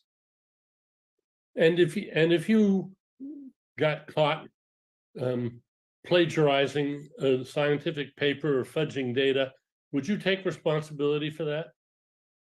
Absolutely. In the Well, mechanics. good. So you agree with me. It's a good thing to take responsibility. In the same way that I can say that right now, I am responsible for the fact that not only is my arm moving, but all the quarks that make up my arm, I have caused to move. Yes, we're getting caught up in the agents are things that cause things to happen. Agents do things, non-agents do not do things. Yes, but this is not the level we're talking about. We're talking about, is this a world where it is okay, not only if you were born in poverty in our wonderfully just nation that you and I share, that you are overwhelmingly likely to remain in poverty in adulthood. If you were born to parents who are upper middle class, you're far more likely to wind up in my classroom at Stanford than in the county prison. All of that, that's the level that we're dealing with, that we look at. Well, let's deal with it. And I think here we agree. We both think we should do what we can to improve those conditions. We should do what we can to eliminate poverty, to eliminate child abuse, to eliminate malnutrition. And if we do that, then more and more people will be able to meet the rather minimal criteria for being, responsible enough to have a driver's license. You make a big deal in your book about the gardener at Stanford, whom you see dutifully trimming up around the edges while you're at some commencement ceremony. But I dare say he's an honest man. He's a responsible man. You don't know whether he's thrilled to death to be able to, perhaps bring his family from somewhere, in South America where he was in great difficulties, and now he's in the United States. He's got a job. He's taking care of his family, and he's proud to be an honest man, and he's proud to deserve the salary that Stanford pays him. There are lots of people like that. There are people that from every walk of life who prize their self-control and their free will. Can I just, Dan, you were saying, you were saying that you both agreed that we should do something about these moral questions. But am I right in thinking that you, Dan, think that you have the free will to say, I'm going to do something about this? Whereas if I've understood you, Robert, you can't say, I'm going to do something about this. The circumstances of your life and prehistory will either mean that you will do something about it or you won't. But you, Robert, are not going to make that choice. You're merely going to observe it. In effect, yes. But maybe more helpful is to frame sort of the things that both Dan and I would like to accomplish. Dan's is an agenda, God help me for saying a word this verboten these days, but of a liberal, which is to say it's important to remember the edge cases. Brain damage, okay, keep in mind they're a special case, that sort of thing. But for everybody else, we have a realm in which responsibility makes sense. And I would characterize where I'm coming from as one as far, far more radical. What we see when somebody has brain damage is an easy task for us. We can see the thing that robbed them of responsibility. But when we look at everybody else, we have the far harder task of we need to see thousands and thousands of spider web thick cables of the influences that started from the beginning of life until 1 second ago. And it's a hell of a lot harder to see that. And science has made less progress with that. And it's a whole lot easier to look at that complicated scenario and say, this one is not an exception. This is one where we can hold them responsible.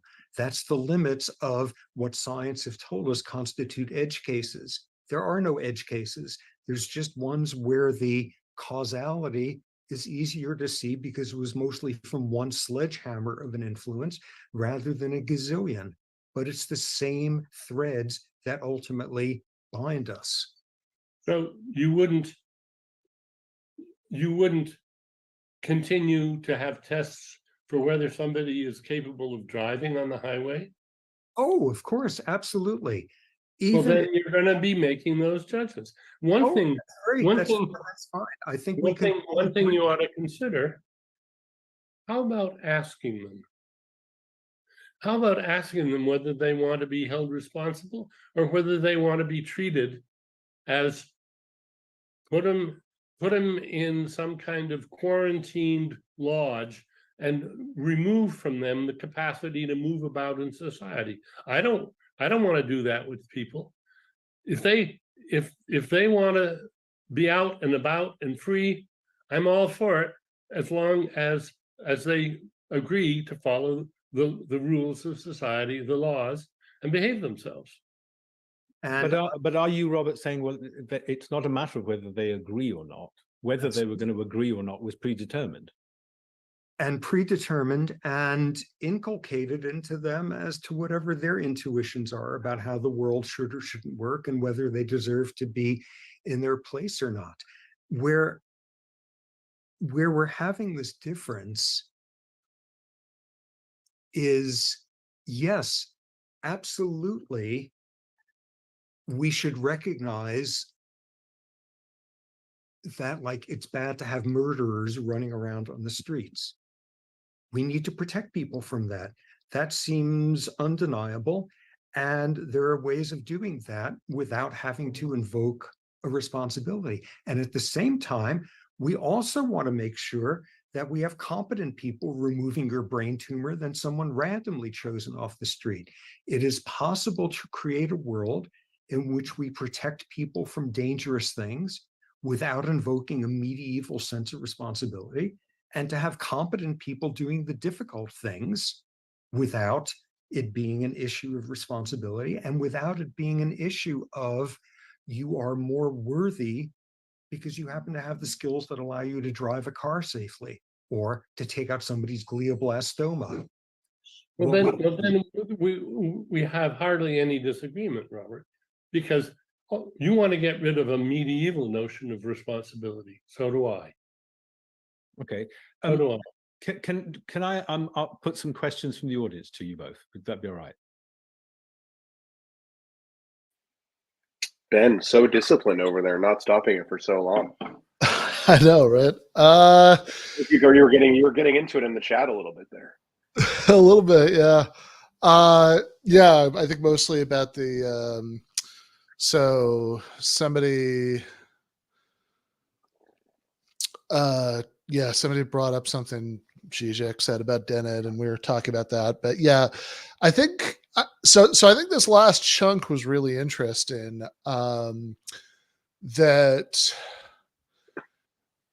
because I think Sapolsky is probably right that Dennett sort of has ultimately like a liberal incrementalist kind of view about social change. I'm not totally sure about that. He didn't write that much about it specifically, but like my best guess from the little bits and pieces that I've seen is that probably is right.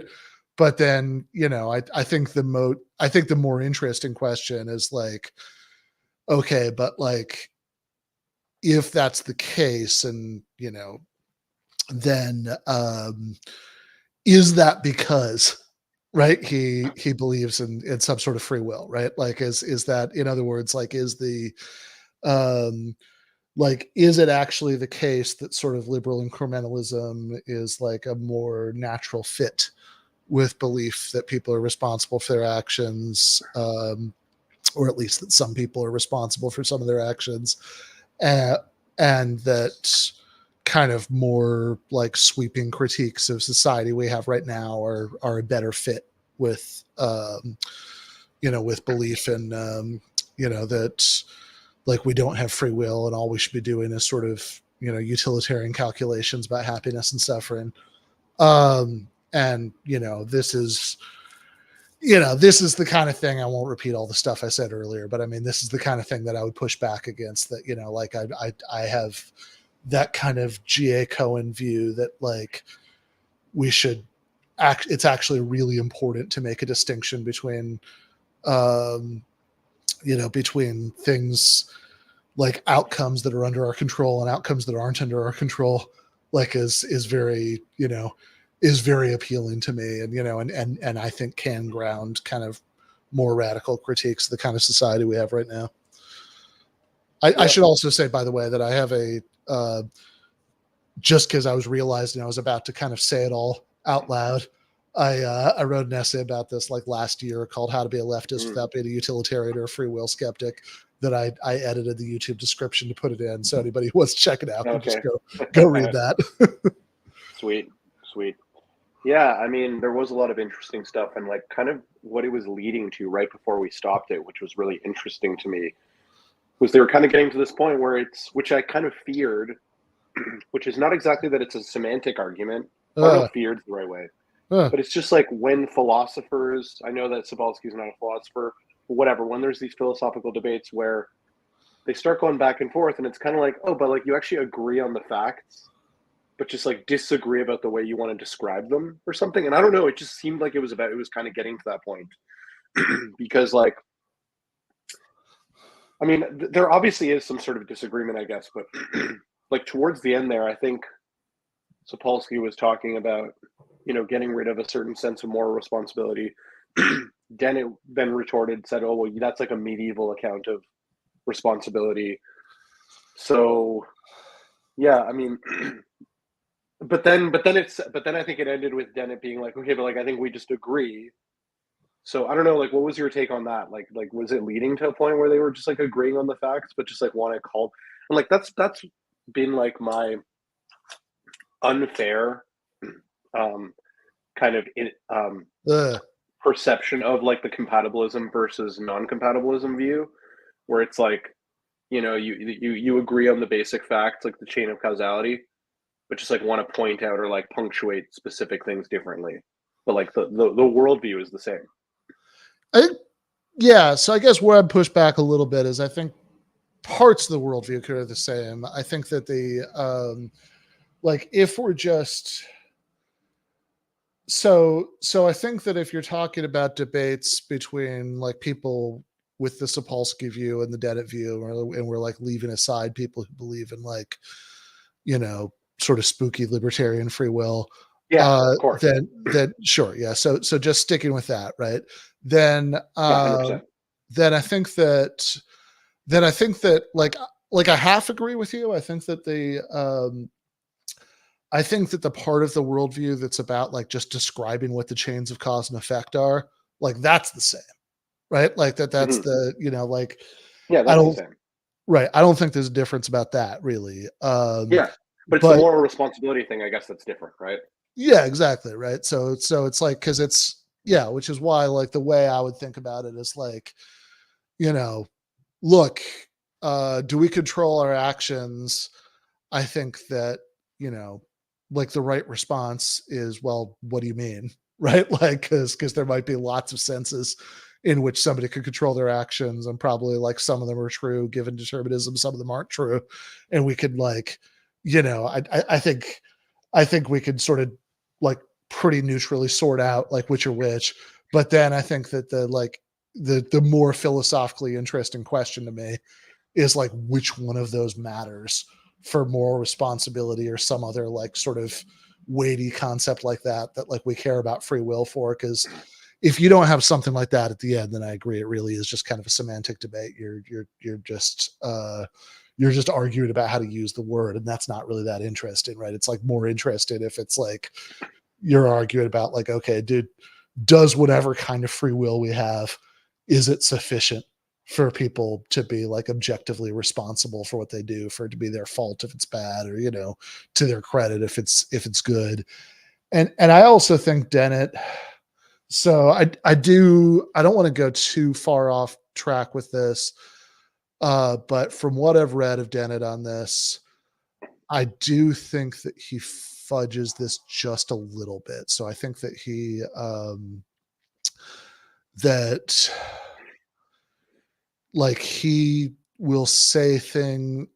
So like I think that maybe for reasons that have to do with a bunch of Dennett's other background views about I don't know, evolution and how a lot of other things that he thinks. I think that he sometimes puts some of this stuff in a way that's like a little squishy between people really objectively are responsible for their actions and like it's just sort of it's the framework of responsibility is just sort of a good thing to have, right? And that's a really important difference. And so I think that, because I think if you say the second thing, then at that point, like, yeah, maybe it's just like it's just not even an interesting debate anymore, or if there is an interesting debate, it's about something that's totally different from what we thought it was. You're just kind of that second thing. Second thing kind of reminds me of a thought I've been having, which is the right. It's like that it's good to have that idea of free will, like almost like a noble lie view, right? It's like, oh, it's good to like just act as if we have. Is that what you meant actually, or maybe I misinterpreted? Yeah, kind of, right. So, it's like it's a good thing. It's a good idea to have there. It creates better outcomes, right? To like believe in moral responsibility. it's like a noble lie, kind of, Yeah, exactly. Like, whereas I'm sure Dennett would like rejected that like way of describing it. I do think some of his formulations are at least kind of on the borderline between the two, right? Yeah. Like, are you saying this is objectively true, Yeah, or are it's been you just bothering saying me. it's kind of like, there's sort of a pragmatic, like Exactly. reason, so, and I think if you say the second one, then like I think the only thing that there really is left to debate with somebody like Sapolsky is just like, I don't know, what framework for talking about this will lead to the best consequences. And so you're just kind of having like an intra-utilitarian debate. But like, I think that the interesting debate, and I should say most of the time, this is what Dennett sounds like he's saying, is if you go with the first one and you're like, no, you really are objectively responsible, which is certainly what like other compatibilists would say, like, John Martin Fisher, I mentioned earlier, right? Like, there are definitely a lot of compatibilists who are like, no, we really think that objectively, even in a 100% deterministic universe, some determined actions like really objectively count as the kind of control that matters for, for more responsibility. So it's like, if he thinks that first one, to me, it's a much more interesting, it's a much more interesting debate there. But I think Dennett's like a little bit on the fence about it in some of his formulations. And I also think that like Dennett is, sometimes I've noticed this before when he's argued with people, he's just like kind of very quick to be like, like the least little thing that they say that's like kind of sort of like what he says. They're like, so what are we even talking about? We agree. It's like, well, slow down, man. Like, you might not actually. Let's find that point of disagreement. Yeah, for sure. I think I'm glad you said all that, because I think like you're kind of speaking to some of, and obviously knowing more about this than me, I feel like you're speaking to like exactly the kind of feelings I've been having watching this. So like, yeah, I think that sounds exactly right. In a way, like I feel a little bit robbed by like the title of the debate, because like to some extent, like, wouldn't it be more accurate to be like, this debate is like, in a world of where we accept the belief in a chain of causality, where is morality, right? Like, isn't that like a better title than like, do we have free will? I don't know. Just like, yeah, I mean, we're not really I think talking about do we have free will. Yeah, I think it, because I think that well, I mean, okay, so let's just assume, for the sake of argument, charitably from my point of view, that Dennett thinks the first thing, right? Which again, he usually just hasn't articulated that way, right? Like, and a lot of the stuff he said in this debate even points that way, and I think most things he says in most places sound like it. And certainly whenever he like categorizes his position, it's that way, right? It's like, oh, I'm a compatibilist, so that like, so I think that if you're having an argument between like a real compatibilist and somebody with the Sapolsky position, then I do think it's reasonable to describe that argument as like, do we have free will? But like, it's a little bit, and it's like also a little bit funny. This is something that was coming up earlier in the chat too, because like I think I saw somebody say, well, if free will doesn't mean indeterminism, then it's a strange debate or something. It's like, yeah, I mean, Dennett was spending several decades writing books saying it wasn't determinism before Sapolsky said he would debate him, right? So like, like, but yeah, I think that it's. So I think the two questions are, one, what is free will? And then two, do we have it? And so like, I guess to your point, like maybe like a different way of saying what you said is that it's like the thing that's like slightly misleading here is that the from a certain, they haven't even really clearly defined what free will is either. Like they haven't actually gone down and been like, when I say free will, I mean like this and this and this. Maybe Dennett did at one point briefly, but sort of, yeah. Not nearly as explicitly or at the kind of length that I would have liked him to. Because like really what I would have wanted him to do here would just be to like recenter the debate on that. Right? Like exactly. Yeah, because because Sapolsky kind of spent his opening, being like, here are all the reasons to think determinism is true, which Dennett, has no quarrel with. And then Dennett sort of said, yeah, but that doesn't matter for free will. And then he just kind of said a bunch of stuff about free will. And like, you could kind of see a definition around the edges there a little bit, but yeah, really what I would have wanted him to do is be like, well, the reason I disagree with you is that I think you have a bad analysis of what it would like, what the conditions are for us to have free will. And here's what I think they are. Right. And then you could have, because if you're saying like, in a certain sense, all the disagreement is like, what is free will? None of the disagreement is like, do we, if you just called it like,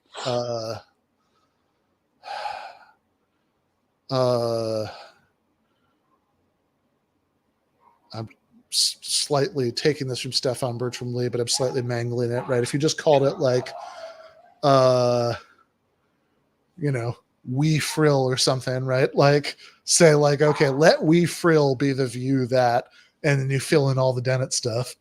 Then it's like, then like they agree that we have we frill. They just disagree about whether we frill is free will.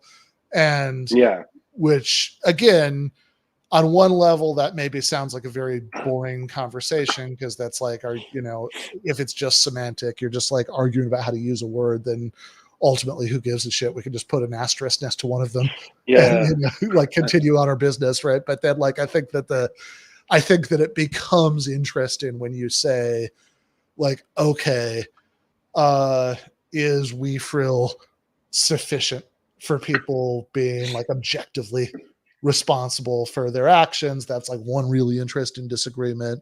And then like another really interesting disagreement is like, if the answer is no, if it's not sufficient for real moral responsibility, is that good news or bad news? Right. Like, yeah. He's just become too folksy and nice in his old age here at the end. And just like, as it doesn't have his more combative, argumentative philosopher. I don't know. Maybe he's always been like this. I'm not sure. Yeah. Fair enough. Well, let's keep going. I did have. Oh yeah, please. I did have. Please. Yeah. Well, I don't know. I wasn't sure if we were going to go to the post game or not, but I think we've got so little left that maybe we got so little left that we might not win. Okay, but I just didn't know where I was going to fit this in, like in the context of like me thinking it was maybe going to be more of a debate about like this robust account of free will. I was just like, I just have an anecdote that I remember. This happened so long ago. This happened so long ago, but it's like, I don't know if you've ever had one of those moments where like it's almost like looking beneath the matrix, where like you see like, oh, like people are like determined by a lot of things. And like, so this is what happened. I think I was having a house party like after high school. We were all like wasted. And like, I forget who had a camera, but like we were filming the party. Like it was the end of the night. And I think it's just like me and my friends in my kitchen. And like one of the dudes I'm from Ottawa, and one of the dudes is like Lebanese, French, Canadian. He was like drunk and putting something in the microwave, and he just like starts rambling in French, Canadian French. And then my friend Ben, who's like sitting at the table, like he reacts in the video. He reacts like, oh, it's kind of interesting how there's a lot of French, Canadian, Lebanese people in Canada. And then like, so the reason I bring that all up is that then the next day we're watching the video. My friend Ben was so drunk, he didn't remember any of this. And then like, as he's watching this scene happen, he says the exact same thing that he said in the thing. So it's like the stimuli caused him to react and say the exact same thing and say, oh, it's interesting that there's a lot of French Canadian. And then seconds later, he watches himself say it. I don't know. It's just like one of those weird moments where you're just like, holy shit. Like I'm just reacting to the stimuli that are put in front of me, and I'm going to react the same way every time. Yeah, right. I mean, because I mean, it's like that. Like the thing that's like funny about it, or maybe even kind of creepy, is like the sense of being programmed. Although, to a point Dennett made earlier in the debate, like, it's not necessarily incompatible with what he said. You could be like, look, what do we want, right? Like when we think about controlling our actions, right? We don't want it to be just that we're going to like do things randomly, right? Like 100%. We want there to be like regular, predictable, like consequences of like, what our character is like, and, and all that stuff. Like maybe that even is part of what we mean by self-control, but yeah, that's really funny. I like that. Yeah. So anyway, this is, as you point out, we should figure this out. So I suspect that if we watch the last part and then talk about it, we've got like 20 minutes left. Should we go to a post game or just, yeah. I don't It's know. up to you, man. Yeah. Let's, It's your show. I'm just yeah. visiting. Yeah, I guess there is so little left. Let's just run it out. Yeah. We have Logan Polk Smith asks, why do many people fear that adopting a deterministic worldview will lead to immoral action? And asks what kind of actual changes would occur if we do believe in a deterministic worldview. Either one of you? Robert, would you like to start? Sure. This is the thing that worries everyone. We're going to run amok. And there's a small literature showing that if you experimentally manipulate people into believing a little bit less in free will, they're more likely to cheat at an economic game 10 minutes later. One thing worth noting is that those studies have not replicated, but the much more important thing is to note when you take somebody not who's been manipulated into believing less in free will since they came in to get their $5 for volunteering for this experiment, but somebody who shows up who already does not believe in free will. What the studies show is they are exactly as ethical in their behavior as do people who have thought long and hard and decided we should be held responsible. How does that happen? Such opposite poles, because these are not really opposite poles. In both cases, these are people who have thought long and hard.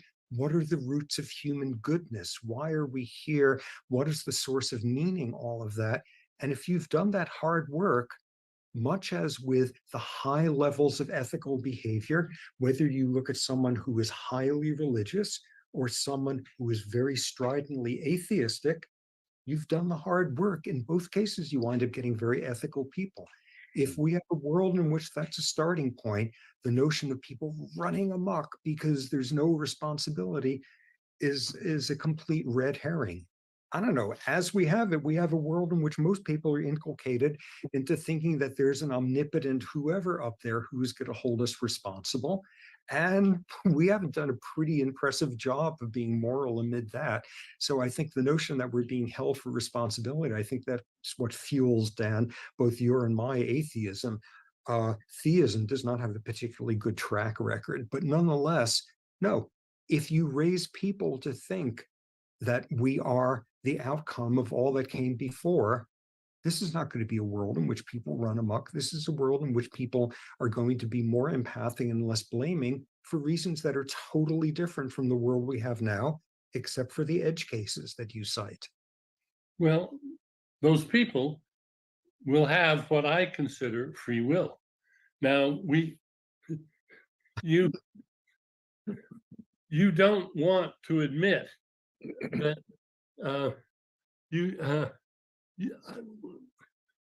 you say it isn't free will and responsibility just because on the social level everyone says it is. That's the central point of the book. That's a quote from you. And I say, well, that's a point that I really disagree with you on, because I think everybody who says they have free will, they've got it right, because that's what free will really is. Let me try a simple example on you. You agree that money is real? Money is real? Sure. Yeah. Dollars are real. Good. Doesn't depend on the gold standard, does it? Well, insofar as I understand next to nothing about it, sure, I'll take that. I mean, people used to think that you couldn't have money unless you had something that was intrinsically economically valuable, like gold or something. No, we now understand money is a brilliant social construction. It's real. People believe in it. Now, there are people who go around and say, no, money is an illusion. There's no such thing as money, really. All there is neuromodulators and squishy stuff in the brain and so forth. But that's a very Pickwickian position. When I go to sign a mortgage, as I did recently, the notary public asked me, "Are you signing this of your own free will?" And I said, "Yes." And I meant what she meant by free will. I'm not being coerced. Nobody's got me under remote control. I'm not being blackmailed. And I've got enough of my wits about me still so that I am legally entitled to sign this document. That's what free will is.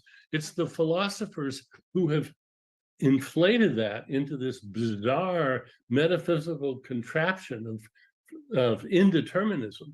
They're the ones that have foisted, may I say, on you a medieval notion of free will, which has long since vanished.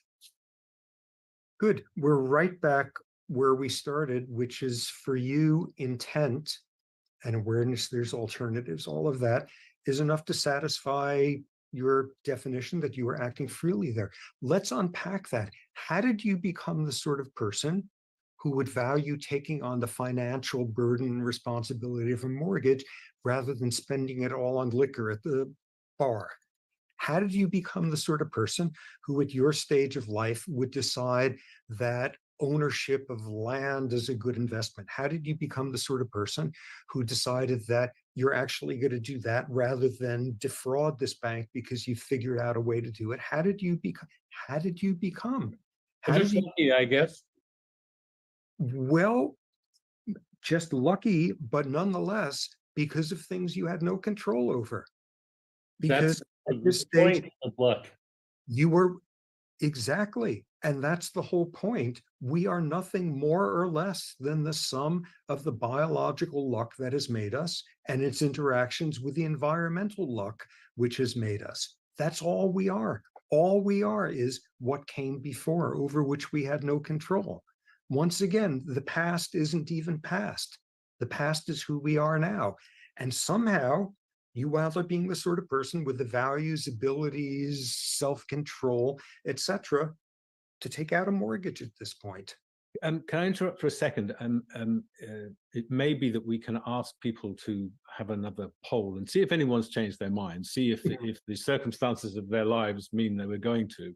While they're thinking about that, am I right in thinking, it's just a final question if you don't mind, it seems to me, if Dan, you would consider that it would be possible for you to choose to change your mind, having listened to Robert. But Robert, would you be able to change your mind, given that the circumstances of your life are the same? It seems to me that you're not going to be able to change your mind. Am I right, or have I misunderstood? Yes, I could not choose to change my mind right now. Nonetheless, my mind could be changed because I've become the sort of person who could be convinced by a solid argument. I've become the sort of person where I am not thrown into a panicked, secure state of admitting that I'm wrong. I'm not the sort of person where out of perversity, I want to do the exact opposite of whatever. So there is an imbalance here. In other words, Dan can choose to change his mind himself. You, Robert, have to rely on Dan to choose your mind. I do not think Dan can choose. to change your mind. Because he became the sort of person who watching a movie cares about cinematography, and the sort of person who watching a movie cares about inspirational, emotional. Because of who we are at this moment, we react to our circumstances in ways which will change us and change us in different ways. We don't choose to change. We are changed by circumstance and by the sort of person circumstances prior to this turned us into. Absolutely. Well, sorry, go ahead, Dan. I want to return to Tom Wolfe. He says, I'm wired wrong. And ask what it would be to be wired right. I think most of us are wired right. Not perfectly, but good enough. And the ones that are wired wrong, indeed, they're not responsible. But we deal with the edge cases. That's a delicate and difficult matter. And where the edges are may change over time. But we've still got a normal population of adult civilized human beings who can be held responsible, who want to be held responsible, and who therefore have, in the sense that matters, free will. And one could respond to the want to be held responsible with all sorts of sound bites along the lines of loving their chains. We're not trying to explain the brains that are wrong.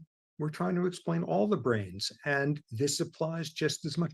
The brains that are wrong are the easier ones for us to figure out because, yeah, this person, fetal alcohol syndrome or abused as a child. Yeah, those are the easy ones. And that's the liberals' edge case version of, yeah. Let's remember those are the exceptions. They aren't exceptions. That's just a different domain of us trying to figure out how we became who we are, and out of circumstances we had no control over.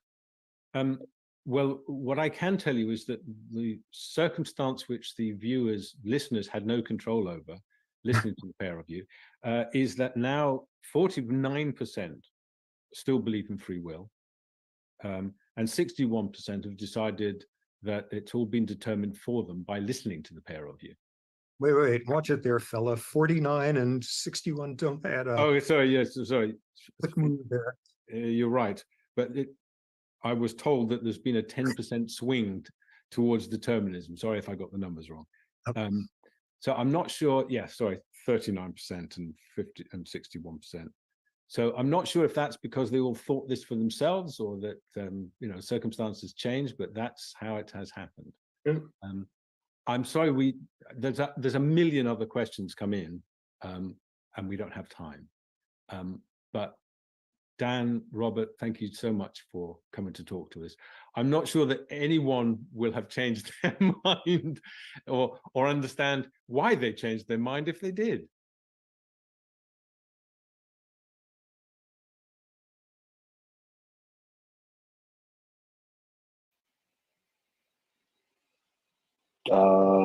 Did Ben just lose his connection, maybe? Oh, there you are. Yeah, no, I was trying to close out the window where I had the screen share and closed the wrong one. Okay. All good? Yeah. I have to say, like, one of my general prejudices here is that I really hate polling in debates because I think I think it really just He did that on the Monk debates that we've watched a couple of, I think. Yeah, totally. And yeah, actually, no. I think they even. So I don't know if you saw. I did a debate on the Monk Debates podcast a couple weeks ago with Jamie Kirchik about the Campus Palestine protests, and I think even there they said something about some like sort of online voting or something, but I didn't. I haven't actually seen if they announced that, but yeah, that's like a sort of Oxford style debate thing. Apparently, like it's I don't know. It's like it's very strange to me because like it seems to be based on a model of how persuasion works that just seems obviously wrong. Like that it's just going to be this like blinding flash. Like the second you're exposed to the argument, you just now you agree. Now you change your mind. You agree with the conclusion, and it's like people change their mind, and arguments play a role in that process. But like, it's a lot slower and messier than that. Yeah, it was so depressing when we watched the Monk debate, and like I think it was the one about like trusting the mainstream media. Did we watch that one? Yes, we did. Yep. Yes, and then like I think at the end, and it was like Douglas Murray, like it was so bad, and then like the audience like radically shifted towards like his side afterwards. It was so depressing. With this one though, I feel like I think I understand, like in spite of like how flawed this whole methodology is of like polling people or how stupid. I mean, that didn't surprise me, I gotta say. Like from watching this debate, like as someone who doesn't know Dennett's work that well, and if I'm just kind of like not a layman, but maybe like a curious layman who's obviously interested in these questions, I could totally see why they'd just be like, okay, like I don't know what this Dennett guy means by like free will. It kind of just sounds like the same thing as the other guy's saying. So like if I'm being asked the question like, do we have free will?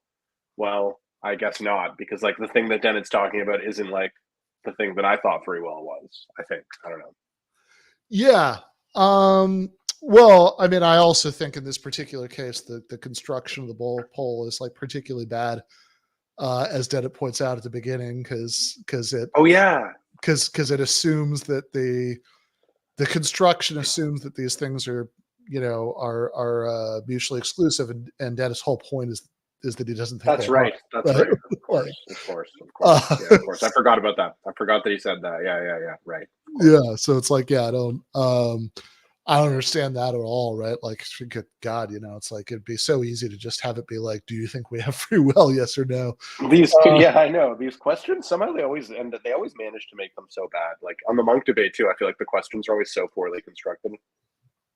Yeah. Yeah, I mean, I think that they like I do think Pleasant debate though. Yeah. I mean, I guess like ultimately I'm in a weird position here because like I agree with Dennett, with the caveat I put in earlier, right? Like Yep. I agree with his position, at least on the sort of stronger and more interesting reading of what that position is. And I do think that there were a lot of things that he said in this that like amounted to good points, but I also think that the presentation was pretty unhelpful. And so it was like, look, I mean, I guess calling balls and strikes here, like Sapolsky spent the really more or less the entire debate arguing for the determinism is true premise, which I find like a little frustrating because like that's not really in dispute, but like, it only seems to be in dispute because he's just kind of taken for granted the determinism is incompatible with free will premise. But he did a good job of arguing about it. He was very like on message, and he was 100%. And he like definitely made his case on that, and like and he was very, and he sort of strung together like a really clear narrative over the course of the debate about how everything in his interpretation fit together and like with that central message. And Dennett really did not have those virtues in this debate, right? I mean, he was just kind of like he was sort of saying a lot of things in his like kind of wry, folksy, free, like, kind of appealing way that he does, that like all kind of made sense given his view. But like he wasn't, he never really like recentered the debate in the way that I think he should have on the 100%. free will is incompatible with determinism premise. And like really like arguing about like, yeah, okay, but like what kind of free will would we actually need to have, to have moral responsibility?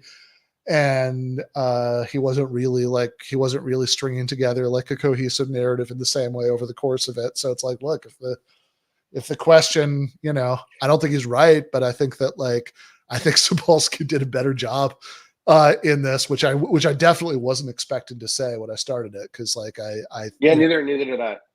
Yeah. Cause it's like, I think that, I mean, my general view is that like, there's a category that Sapolsky very much falls into that like these people usually annoy the shit out of me, which are, which are like scientists who I said this earlier, right? Scientists who are good popularizers of science, who like aren't really familiar with the philosophical literature on free will, and like Exactly.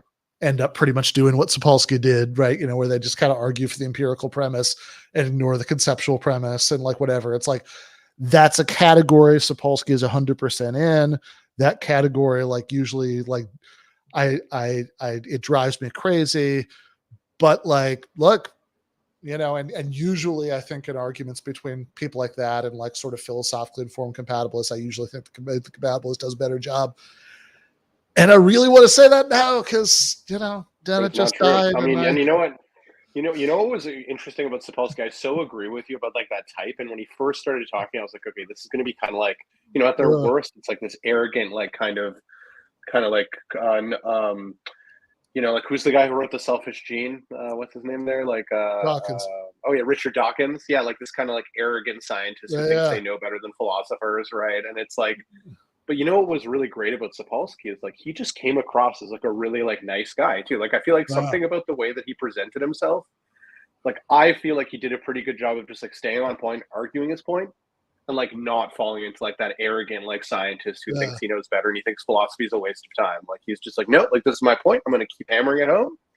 And then Dennett was kind of like, well, I agree with you about that, but and I also think you're always going to be like on the back foot when like your response is like, yeah, I agree with all that, but, and then you're like trying to kind of find this distinction. And then for the audience who doesn't know, they're going to be like, okay, well, like, so this guy even kind of half agrees with him, right? It's just like, yeah.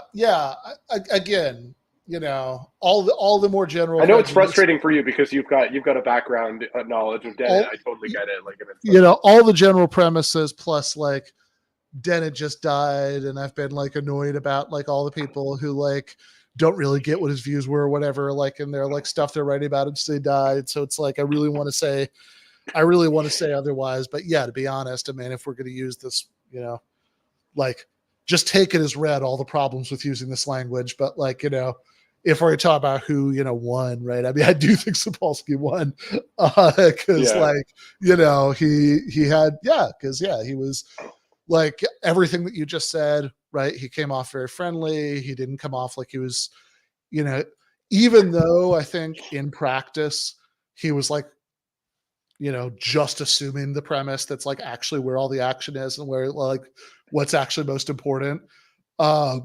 I think that certainly in his mode of presentation, he didn't come off like he was above it all. I mean, like he came off like he was taking it seriously and like it was, you know, really engaged with the conversation. So it's like, yeah, I mean, good job, Sapolsky, I guess. Like, you know, so far as we're doing a debate breakdown here, we got to kind of call the balls and strikes, as you said. Yeah, no, fair enough. I mean, I think that like, yeah, I mean, I think it'd be really good to see Sapolsky, engage, you know, like it's also, I also just think in general, it's like, I think that you're on the back foot, like or actually, let me put this a little bit differently. I think that it's really good when you do debates to just kind of constantly remind yourself of like, am I taking a position that like most of the people that are watching this, like what did they start out thinking about it? Right. Cause it's like, if you're, I don't know. I mean, it's like, I would even say if you're arguing for like, you know, Marxism or socialism or whatever, then it's like most people who are watching it, you know, I mean, if you're just like arguing for a general audience, like, you know, you've got to think, don't quite understand what those positions are and like are like, you know, starting out somewhat unsympathetic. And like, you know, you've got to take that into account, right? And it's like kind of the same thing here, that it's like, look, most philosophers don't know what the fuck compatibilism is. And like, you've got to overcome this kind of initial resistance that this is just like a silly word game or something. And I think that Dennett really fell down here, unfortunately, because I think he was just sort of, I don't think he was really like adjusting to that expectation, right? Like in any real way, right? I think he was just kind of like, I mean, I guess it sort of makes sense if you just kind of think of this as like, you know, he's just hanging out with Sapolsky and they've like read each other's books and they're going to have it out about it, right? Then like, I think if you sort of think about it that way, like what Dennett is doing sort of makes sense, but like but it's like, look, you're having a debate for an audience and to the audience, like your position is one that's going to seem a little strange to them. And that's like, it's going to take some work to even get them to understand it. Yeah. And you're just not doing that work here, really. Well, we noticed that right off the bat. His very first 10 minutes, I think, right afterwards, you kind of had to pick out the things, and you were like, well, when you said that thing at the beginning, it's like you didn't really explain why it was relevant about like, what was it about, like, you know, oh, was he? I forget, but it was like something about like, so he used some example, Dennett, like he just kind of mentioned it in passing, like, oh, did you? Oh, fuck, I wish I could remember what the example is, but he had something and I didn't even notice it. And you were like, oh, he made that point at the beginning of this thing that like is relevant to some view that you know he has. But like if you're watching this, you don't know, it just kind of passes by innocuously and you're just kind of like, well, I don't know why he's saying that. Kind of right. Yeah, right. Because He it's wasn't a weird. doing the work of like threading the needle for the audience, right? And like that's part of the work, like you said, of doing a good debate. Yeah, totally. Like, yeah, I mean, because it's like, yeah, because he sort of said something very quickly. I think maybe the example you're thinking of is like, oh, do you think you can persuade me? Well, that's because Yes. I think I can, Yes. I have like a capacity to, to be moved by reasons or whatever he said. It wasn't that exactly, but it was something like that, right? Yeah. But it's like all of that was like 10 seconds, and then he kind of moved on. And it's like, no, if you're gonna do that, you got to linger on it, or like most of your audience isn't really gonna like even get your point, right? Like, never mind be convinced by it, right? Like, you've got to be like, okay, and isn't this an interesting, important capacity that we have? And I think that this is one of the capacities that like really like factors into the kind of control that I think matters the most. And like, you really like spell out the view, right? And then like spend some time on like why you think that matters more than like the kind of control that we don't have if determinism's true or whatever. Then like, and then with any luck, by the time you're done with all that, then when it's Sapolsky's turn to talk again, like it'll be obvious enough to everybody who's watching, including Sapolsky, like what your main point is. That then like he's going to come back and address that, and then like the debate has been recentered on that, right? I mean, this is this is like one of the things that I also just like generally bothers me, like even in a lot of like non-philosophical debates that we watch, like when I'm frustrated by the behavior of people who I agree with, it's often because of something that's similar to this, that it's like I just don't get the sense that people are actually thinking about like, okay, what's the main thing I want people to get out of this? And like, how is what I'm saying right now relevant to that? Because like you end up getting people who go down like weird rabbit holes. Like, I don't know, like when like, I was talking to somebody about this yesterday when like all of Destiny's debates, like not all of them, but a lot of them, he does this thing where he spends like half an hour kind of, gently floating from topic to topic, and like, and then like, and then somebody says something that he thinks he can nail them on, and then they spend the next 20 minutes going back and forth about that thing. And it's like on the occasions when I agree with him about something, it's often a little frustrating because it's like, well, why is that the thing that matters, right? Like that's just the first thing that came up that you thought that you could like get him on, right? But it's like if 100%. So if it's like an ego battle, I guess I understand that. But if the point is to persuade people of something, right? Then like, and it's like the same thing when people don't want to concede anything because like they think that makes them look weak or whatever. And it's like, well, again, if the point of the exercise is to like convince people of something that you actually think is important, then it's like, yeah, you shouldn't just dig in your heels at every stupid little thing that comes up, right? It's like I know we didn't watch this on the stream, but like the example that comes to mind is like when Lance from the Surfs was on Tim Pool, and he was like, Pool was giving him this like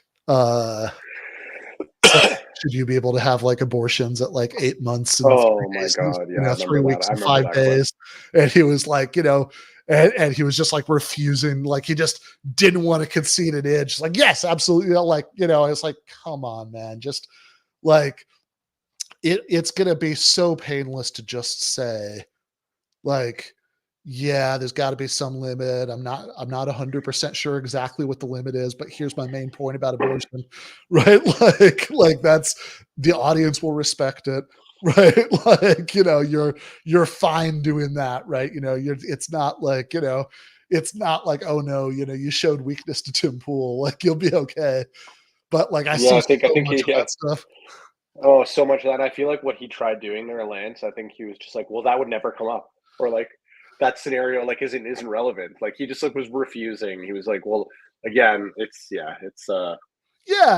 actually funny. You know what's funny? Yeah. I'm actually, this is like the nerdiest habit that I have right now Yeah. is like because I've been doing a lot of biking. Toronto's a great biking city. I've been doing a lot of like long bike rides, and I've been listening to I found a podcast feed for like the oral arguments for U.S. Supreme Court. Oh, wow. Like Yeah. oral arguments.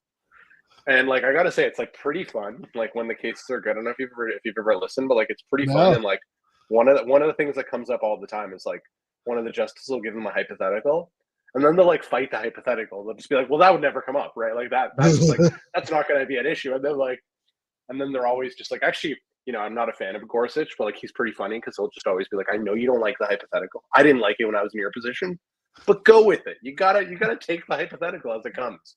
I don't know. Anyway, that's not entirely relevant, but it just No, made me think it of is. like, It is kind of relevant though, because it's like this is something that like you have to just answer it. Yeah. yeah, like it drives me crazy when I see this. That like, you know, there are people that I like who I'll see do this shit in debates, and it always like frustrates me so much on their behalf when they're like, "Oh, I don't deal in hypotheticals." Yeah, it's like, well, no, Yeah.